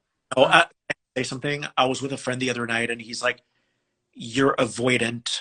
The word avoidant. I don't know what it is in psychology when it comes to relationships, but what you're referring to here sorry, it's not avoidance. What it is that you're so clicked in that you know it's not time. Yep. Bingo. Exactly. 1,000%. So when people say like, just give yourself a chance, Lori, like, no, like that would go against your integrity. That would go against your genetic makeup. That would go against what you represent and embody. Yeah, we couldn't do it. It would feel off. It would feel like you're going against it would literally feel like you're pushing against a flow. It just wouldn't make any sense. I mean, Right. again, that's why we live present moment. It's like the moment will come, we'll energetically feel it. We're like, oh, they're gonna let us out of the stables. We can go run now. Got that kind of feeling, right? Like Yeah. we can. Oh my God. I love you so much. Oh my God, that's a funny analogy. But that's kind of what it feels like, right? We're in the stables, like, I know. how much longer? How much longer? How much longer? Yeah, that happens, right? It happens to me. It happens to you. It happens to probably all of us. If you honor it and if you trust it, there's no problem. Hmm. The amount of trust that we have the amount of trust that we have is like no other, because there's no doubt. There's no doubt. There's no questions. There's none of that. It's like I'm in. I'm in. I'm doing, like, yeah, none. Zero. Mm-hmm. And here's the thing. I think it's important for everyone to live for that now moment. Like, it's not about the stuff that you're going to bring to fruition is going to come to fruition. That's not even something to worry about. It it's why are you doing it? Why Mm-hmm. are you doing this journey? Why? Like what's the purpose? I'm doing it for me, my advancement. I want to be able to hold the highest level of integrity. I want to be amazing at decoding information. It's not just about this incarnation. Mm-hmm. Like I already know who my parents are next life. And I'm gonna go on my Google and say I was still good in that life. Right, you're gonna Google it. It's already set up. Like We've talked about that. You can feel that though. Like you can. It's an absolute. yeah, yeah. Anyways, I'm so glad we got to connect. Oh my God, I had no idea. It was good. I knew it would be so spontaneous. When you said, "Oh, I think she's here," I was like, is he seriously feeling into me? Like, what? I know. And I felt your heartbeat. It was probably my heartbeat too. But, and then that we talked about relationships tonight, of all things. I know. Well, we know why. We do. Yeah. Yeah. And everything is based on relationship. Yeah. It's all, everything is a mirror to your relationship to your higher self. It's all that. It's all relationship. You think about like all the relationships I've had and how they've all been external. They've all been, it's all about the guy. It's all about what, you know, all of the traumas and all of the patterns that I learned and all of the things I needed, the abandonment, like all, it was all external.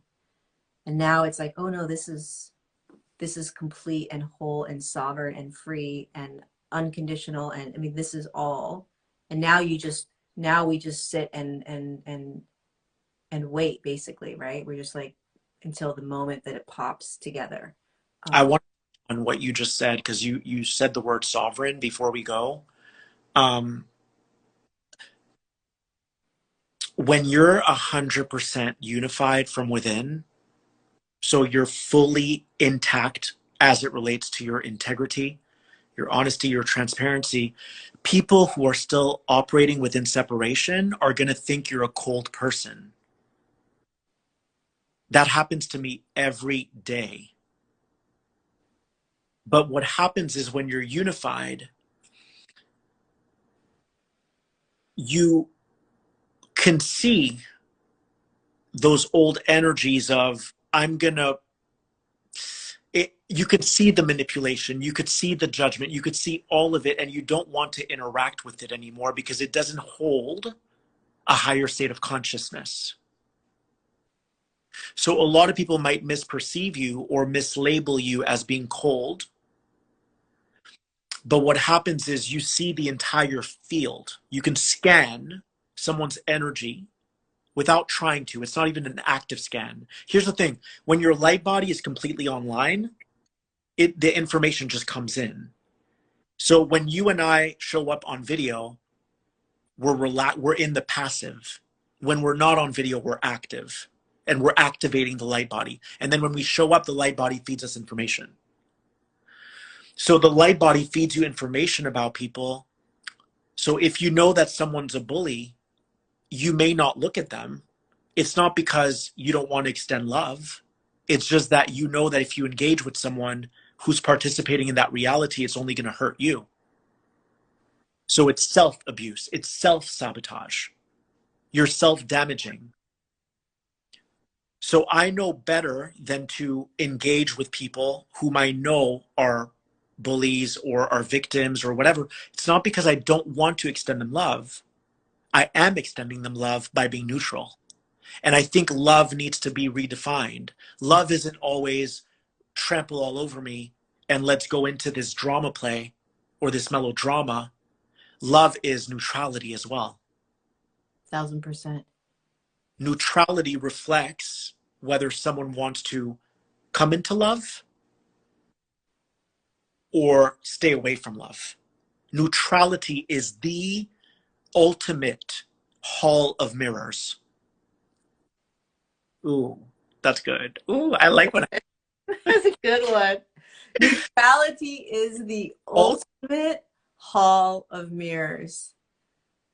Oh, that's so good. I always try to talk about how all truths are truths, right? That's it right there. Neutrality is the hall of all mirrors. Is that what it was? neutrality is the, what did I say? I don't know. It was Is so good. neutrality is the ultimate hall of mirrors. The ultimate hall of mirrors. Love isn't always, if I know you're a bully or you're holding judgment, then I'm gonna open up my heart to you. Yeah, I need to love everything. That's You're not like what it is. asking to get beat up with a broom Right. over your. That's not always love. Right. I think that's such a huge piece, especially for people that have a lot of trauma, because you can't just go and love. You don't just go and love. I gotta love everyone. I gotta love everything. No, no, no. You gotta love yourself. And sometimes that means absolutely not. No, no, no, no, and no again. No. I'm gonna say that 100 more times. No. And that's love. That is love, because you're taking care of yourself.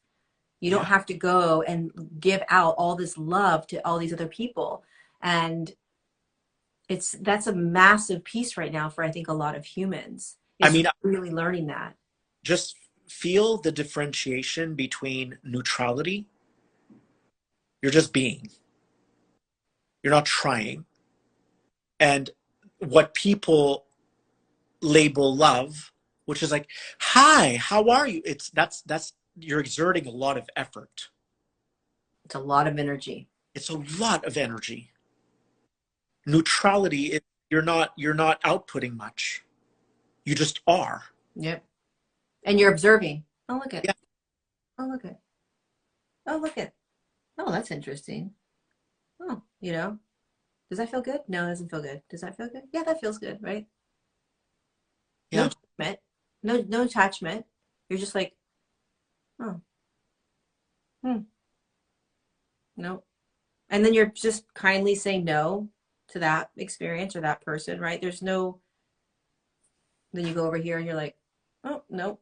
It's a very different feeling than that forcing that you were talking about, of like, but I got to be a nice person. Oh, but I got to go say yes to that. But I got to say, that's that, like, that's the effort, the energy that's exhausting, that we don't need to play The anymore. guy saying, as you're talking, they're saying it is through neutrality that you can see if what you've manifested is organic. Okay, wait, say it again.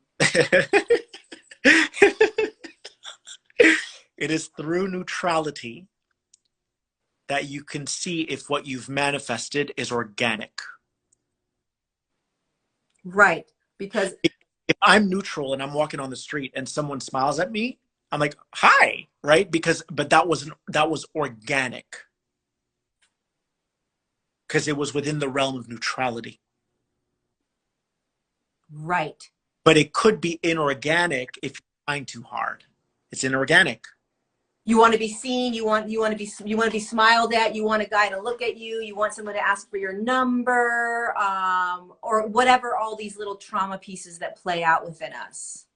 When you're in that neutral space, first of all, does that also mean then that in order to be neutral, you really have to start to be more embodied and whole and present and um,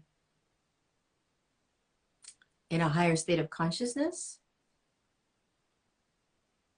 I feel like neutrality has to go hand in hand with higher consciousness, right? Because higher states of consciousness breed neutrality. Right. You wouldn't be able to feel neutrality if you were still holding a lot of trauma that created the duality, the polarity, the right, wrong, the good, bad, I should, I shouldn't, I need to, I don't need to, that kind of thing. Right. Right? Yeah. Neutrality is what we're here to master. It goes hand in hand with present moment. It goes hand in hand with being the dot. When I think of neutrality, I think of this again, right? Where you're just like dunk, da da dunk, da da dunk, da da dunk, da da dunk. You're just jumping through. You're just moving. You're just without moving. And Yeah. if I think about, like, how did I get to the place I'm at right now? Like, did I do anything specific? And I'll ask you that same question. But for me, did I do anything specific to get to the place that I'm at right now? And the only thing I can say is I didn't do anything specific, other than I just continued, whatever showed up for me, I courageously devoured. I love that. I just courageously said, what is it now? I just did that. I know. I feel like that. I would call them my lily pads, and I was like a frog stepping on every lily pad. Yeah. But I knew nothing in terms of what would happen physically. Yes. It was just like, I know that there's a shirt hanging off at the TJ Maxx off that hanger, and I'm supposed to put it back because Yes. then the employee's not going to have as much work to do. Yep. And then that was healing for me. But we never did it thinking, oh, this is going to move me to new. I never did. I was never like, oh, this is going to move me to present moment, or oh, this is going to move me to neutrality, or I never did that. I didn't. Yeah, no. It was almost just like, what's now in front of me that I'm looking at and dealing with and feeling and thinking and moving through. But do you think that that's because we've always innately been in a present, more of a present moment state than other humans? I mean, I was a hot mess. Like, hot mess. But even in your hot mess, In my hot mess, I will say this. In my hot messiness, I was crying out for my soul to be liberated. And I think that's what prompted the walk-in, because when there's a true call for a change, like a desperate call for change, your guys are like, whoop, they dash in. yep. I really believe that. Like because I've experienced it. So I was very mean leading up to 2011, very mean, very hurt, very traumatized. But I always knew that there was magic. I always knew that there was something more and something beyond. I always knew it. So from one perspective, you could say that I was linked to that realm of neutrality the whole time. Yeah. Like something that was just sort of, there was always a little tiny, perhaps pull Oh yeah. or link that was keeping you tethered to something. When I was young, I was like a stud, like meaning in my walk, I was super outspoken, super funny, but then I lost that. That's when I became a hot mess. When I lost that magic touch, that ism, that thing that you can't put your finger on, the X factor. I lost it. Mm-hmm. I became mean. That's when I became disconnected. That's when I became belligerent and unhappy. But I had it when I was younger. I think everyone did. I think a lot of us did, right? We could probably find that number of like, oh, that was the year, right? Or that this was when I stepped out of my beingness, really. Yeah. I think that a lot of us can, there's a number there where it's like, oh yeah, that's when I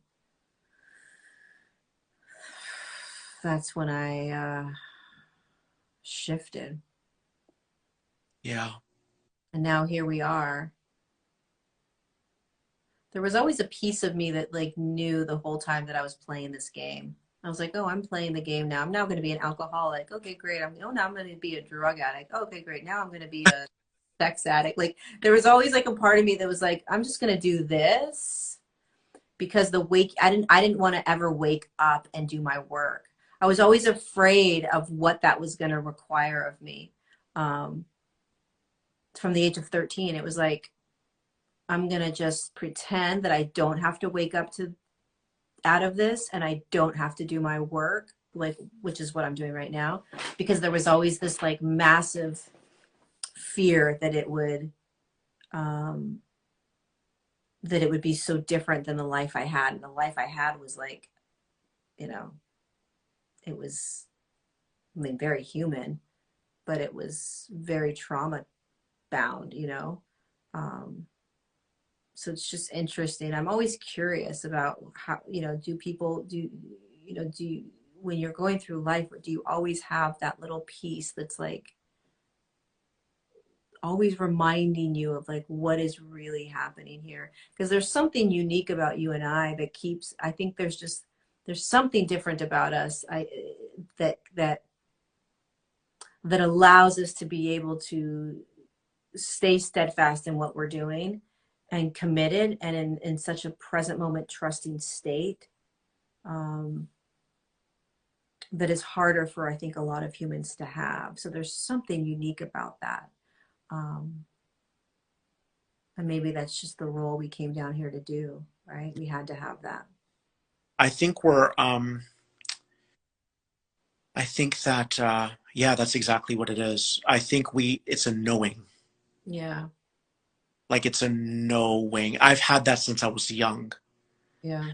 I used to go in high school and I would look at someone and I knew exactly how to look at them to make me chase me down the hall. I Right. I had that little Yes. trickster energy since I was young. Yes. So I knew um and I remember being in the music industry, I would be in studio recording, but I was so bored. I'm like, this is not this I could see myself from above. And it was always about my existential understanding above all things. So and then yeah, that flame was snuffed out for I want to say 6 years completely. But now I feel more like my teenage self than I ever have. Me too. Yeah, Dude, that's so crazy. Yeah, I do. I swear this past year, I'm like, oh my God, I feel more like my 16-year-old, 15, 16-year-old than I ever have. yeah. That's What crazy. what I was shown is that when I had my walk-in in 2011, the old Phil left, like he asked to exit, so he exited. The new guy that came up to clean up his mess cleaned up the mess and then said, Phil, I cleaned it up. You can come back now. And now we're going to tag team. No, get out. Really?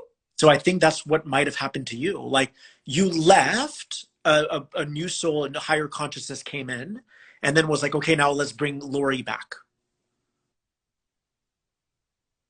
Shit, I think you're right. Because here's the thing about the walk-in piece, right?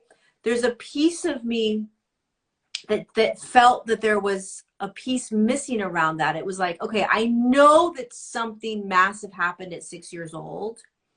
And I can almost see the being that came in, but I also don't feel like I necessarily left.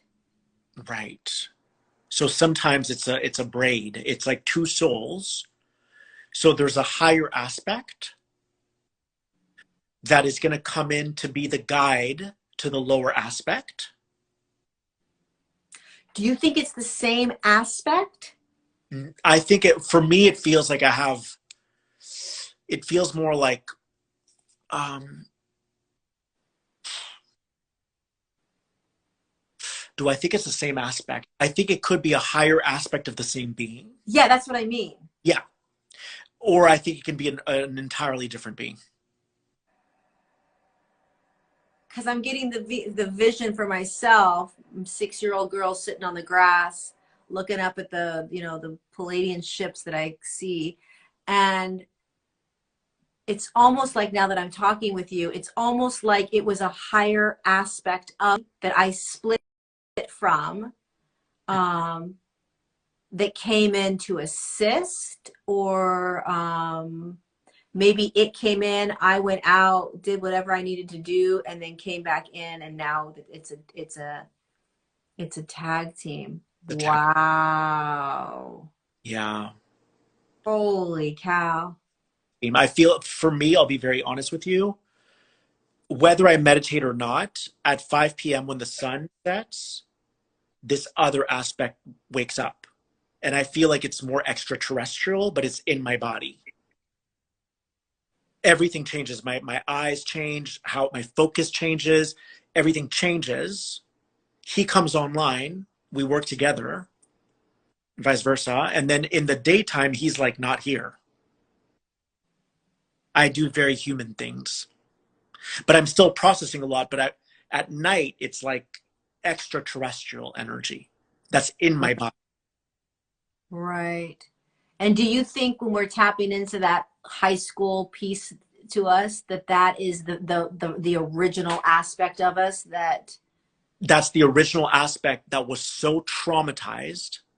And this higher aspect came in to clear the pathway and say, Lori, you can come out and play now. You're safe. Phil, you can be super silly. You're safe. Yeah. So Oh, I'm yeah. this funny side of myself that I haven't experienced in 20. It's so good. It's so good. Like it's so liberating to be silly. And at the time I didn't understand why I, like in high school I was very funny. I was a class clown. I didn't understand how I never could have put two and two together that they're gonna end up complementing each other for this higher mission. Right. And now my silliness kind of softens the blow sometimes. And people who get me get it. So you get to be multidimensional through all these different personalities or archetypes, which enriches the message. Because And it's not just sterile. Hi, everyone. Tonight we're going to talk about the fifth dimension. Like, it's not boring. right. And this year is the year, I think, for both of us where that really started to blend. I think, at least for me, it was like, oh, I'm going to start bringing out that 15 and unbeknownst to me, it just started happening. That 15, 16-year-olds started coming out again. And that's the first time in, 20 something years where I started feeling that aspect of me again.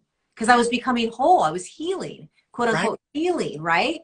I was embodying. I was clearing out all that trauma, and here she comes. She's emerging. She's like, do, do, do, do, do, do, do, do, do. Hi, everyone. She's, I love her. And And same with your humorous side. Like with your humorous side, do you feel like a lot more of it has come online this year, or has it always been around? Like, how has it been for you? it's brand new. Yeah, it's awesome. It came out with Rex because I was lucky enough to have Rex from 2018. So my silly side started coming out, and I'm like, oh my God, this feels so natural. Um, but what's crazy though is that we don't want to turn it up too much sometimes because we're working with a collective. So if you never take yourself seriously, then people are going to throw you in that box. So it's a dance. And the more people start to open, like a lot of people, I'm sure they say this to you too, dude, what you're sharing is so prolific. I'm like, I've been sharing this since like 2016. It's just that you're more open to it now. So I think the more people loosen up and don't take themselves so seriously, we can all start having fun. So maybe that comical or humorous aspect is going to come out even more. Yep. But But we're you're right. There's always the balance. there's a balance. There's a balance of like it's also it's unplanned. You can't really plan it. It just kind of happens. Yeah, we don't think before we're gonna go on like, okay, I'm gonna be funny and then I'm gonna do this. Like that doesn't happen. But on those days where we go passive and we're being silly with other people, or you meet your mom or I meet someone else, and on those days I let that part of me completely out. Me too. Me too. Yeah. Yeah, I do not like to play the teacher role.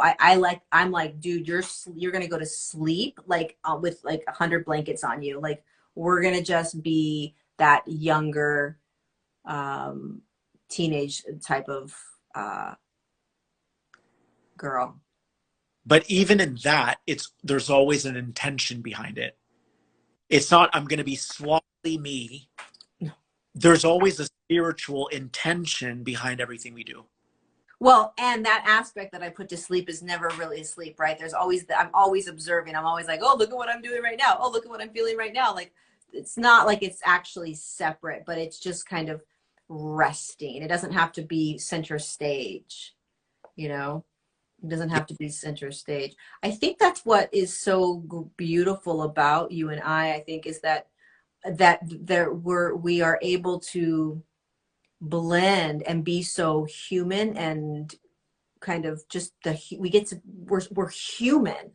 We just be the human, and yet we have this galactic teacher, multidimensional teacher that comes in at the same time, but we still stay that human piece, which is like that's everything, because that's the juice. Yes. That's what makes people feel like family. Right.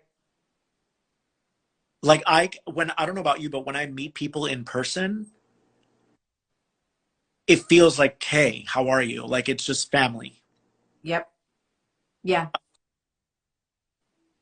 Once in a while, it's like, I don't know about you,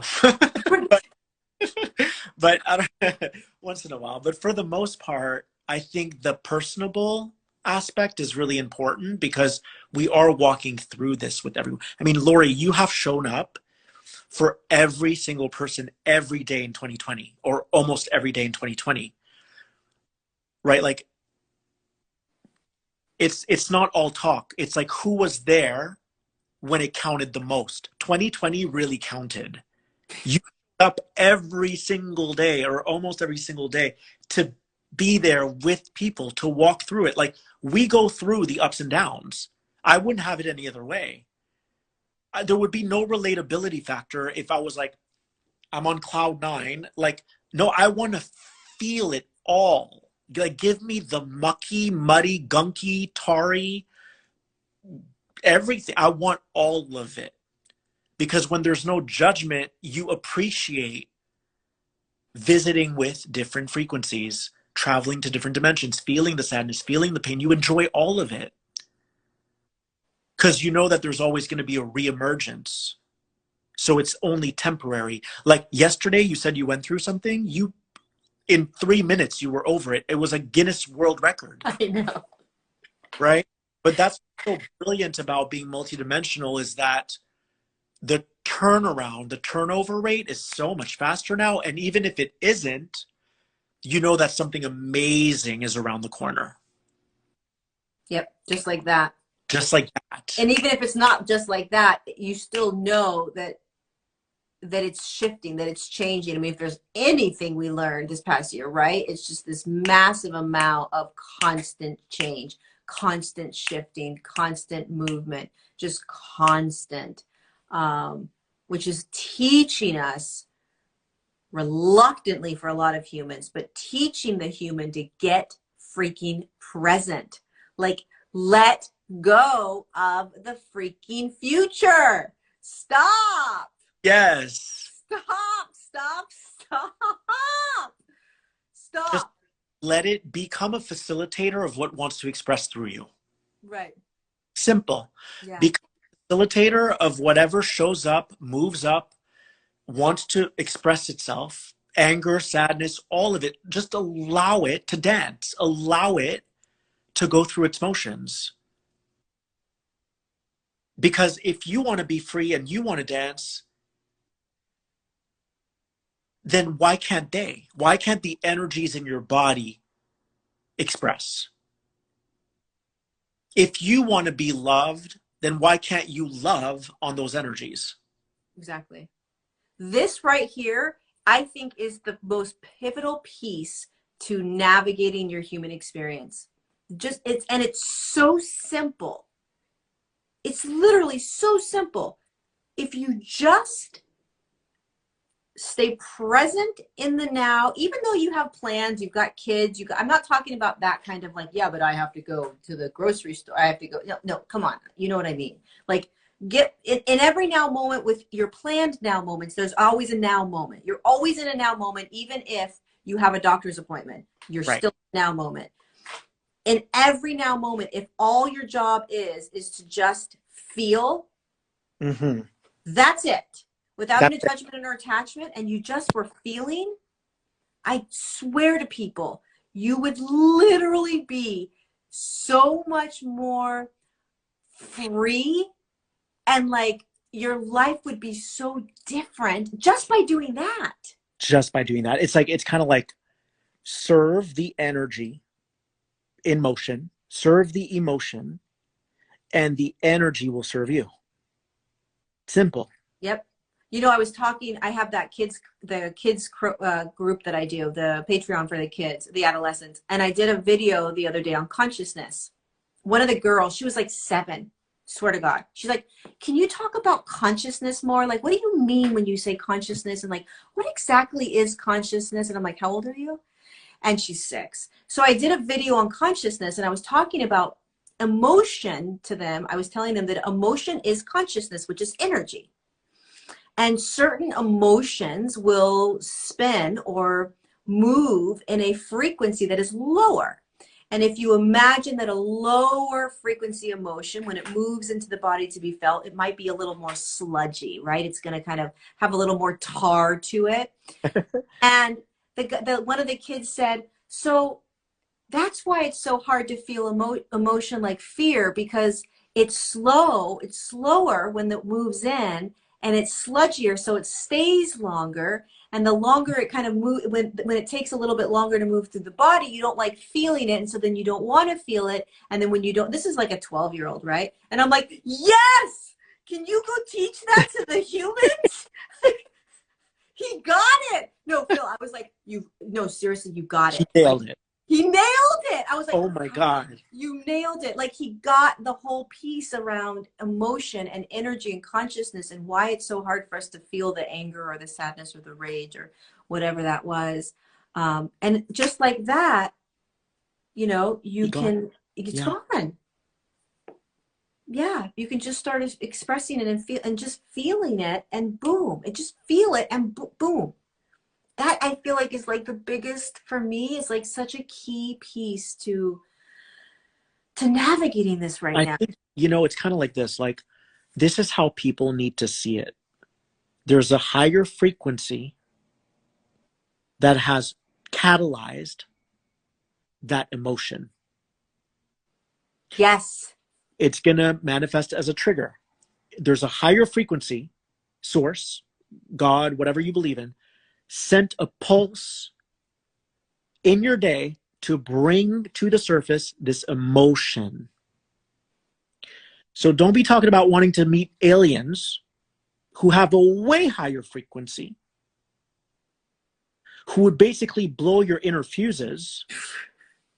Like, literally, like, those aliens would freaking you'd be like on an electrical chair. I know. You're talking about wanting to meet extraterrestrials when you're afraid of your own sadness.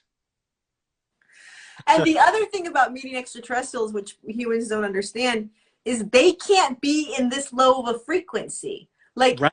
They can't. They can't. They can't. What they can do is they can dispense, like in the ATM machine, they can dispense an energy that's going to then filter through the field. Right. And then catalyze within you an emotion that needs to be seen. But think about this. When you're really telepathic and you're standing in a grocery store line, right? And you're picking up on all these thoughts, right? And all these emotions from all these different people, it's overwhelming. Imagine an alien being, a high frequency Arcturian coming in.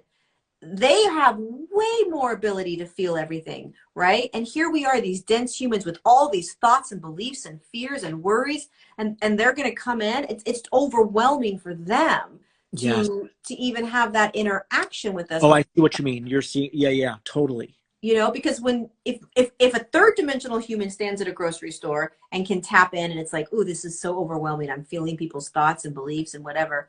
Think of an Arcturian coming in and instantly feeling what our thoughts are, what our beliefs are. It's not that they're not capable of it, but why are they going to do that right now? Like, it's not cohesive yet, right? There's not, it's going to burn out our bodies, and they're not going to be able to have a connection and communication because we're too dense.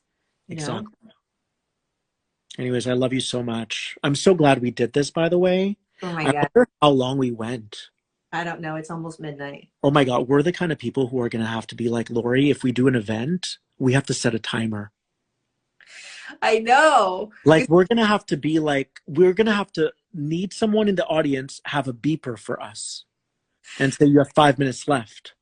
Well, and we're definitely not going to be able to have subjects. Like, no one's going to be able to be like, here's the outline. Could you imagine if I could do an outline? Right. Could you imagine if someone gave us an outline and we were like, oh, we've got to talk about these things? Like, that just wouldn't work. It'd be like, here's 2 seats. Here's where you guys are sitting. And then we just go. Yeah. And then we engage with the audience. That's going to be the new, that's the new reinvented format. I I think, can of see people. it. Like we're It, talking and then we engage with the audience and then we talk and then we engage. in a way, it's kind of like conscious channeling because channelers don't prepare anything. Right. So we're conscious channelers.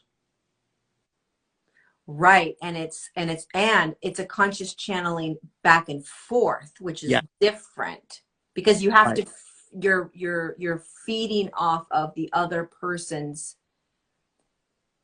information and flow, which isn't necessarily exactly the same as yours, but you're matching it enough where you can continue that. That stream or Yeah. that toroidal energy. Otherwise, at least for me, when I do interviews or whatever I'm doing, right, it'll be like the information's coming in, I'm regurgitating it out, and then it stops.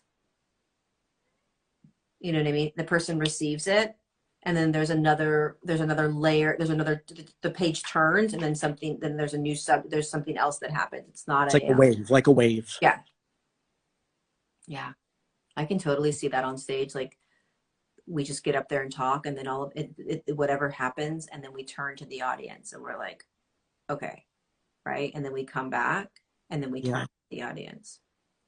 Whenever that happens, we did it. we did it. I love you. I love you so much. We could talk for hours. We could just get into a zone. I know. Seriously.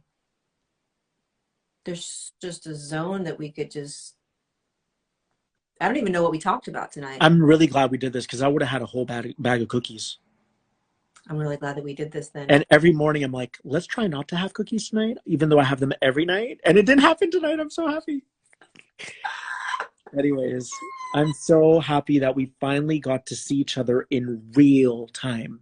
Man, the energy, I got overwhelmed by the energy at first. I was like, whoa, hold on, breathe. It was so much energy. I was like, ground, ground, ground.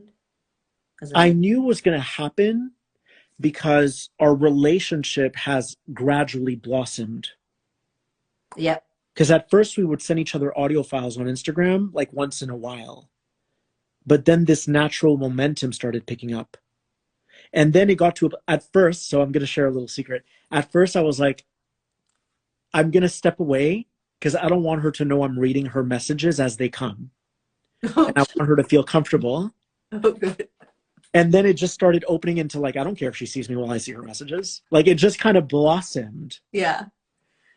Because there has to be a comfort in that also, which sounds bizarre, but it's true.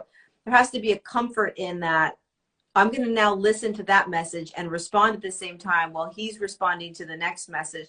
There's more of an intimacy Yes. in that back and forth, than just allowing the person to just go, go, go, go, go. There was a level of intimacy that happened in that next leveling up where we just showed up at the same time. Yeah. It was like being on the same timeline. Yes. Yeah. Yeah. Yeah. Yeah. And then the other night I was like, oh, I feel like we're going to go live soon. I could see it. By the way, this isn't how I was expecting it to No, me happen. neither. I was like, universe, throw us a bone, give us some crazy shit that's going to happen. You felt me the second I came on. I couldn't believe it. I felt it because I was like, why am I going live tonight? I was like, why am I doing this? But it felt right. Well, you know what? I was on the phone. I was on FaceTime with Jason Shirka, and he said, oh, Phil's going live. And I said to myself, he says, Phil's going live and he's talking to somebody. And I was like, who's he on Instagram live with? He's supposed to be on Instagram live with me. And I was kind of joking, right? And we got off and I went on and I was watching you for a little bit. And the second I went on, you were like, is she here? I was like, oh my God, this is so amazing. I love you. And I love everyone watching this right now. I know. They just got an inside scoop to how we communicate. Totally. Wow. Supercharged. Me too. Do you remember anything we talked about? Not really. I don't The either. walk-ins, maybe? The walk-ins? We said some good stuff, though. We did. You said some really good stuff about, I can't remember though. So did you. The mirror piece was so good. That was really good. Neutrality. Is the ultimate hall of mirrors.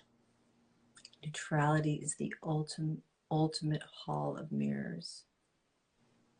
So Yeah. good. Well, there you go, everyone. All right. I love you, Lori. I love you. What a gift. What a gift. Until the next time. Until you make me giggle on the inside. I'm like, rah! I want to squeeze orange I juice with know. you.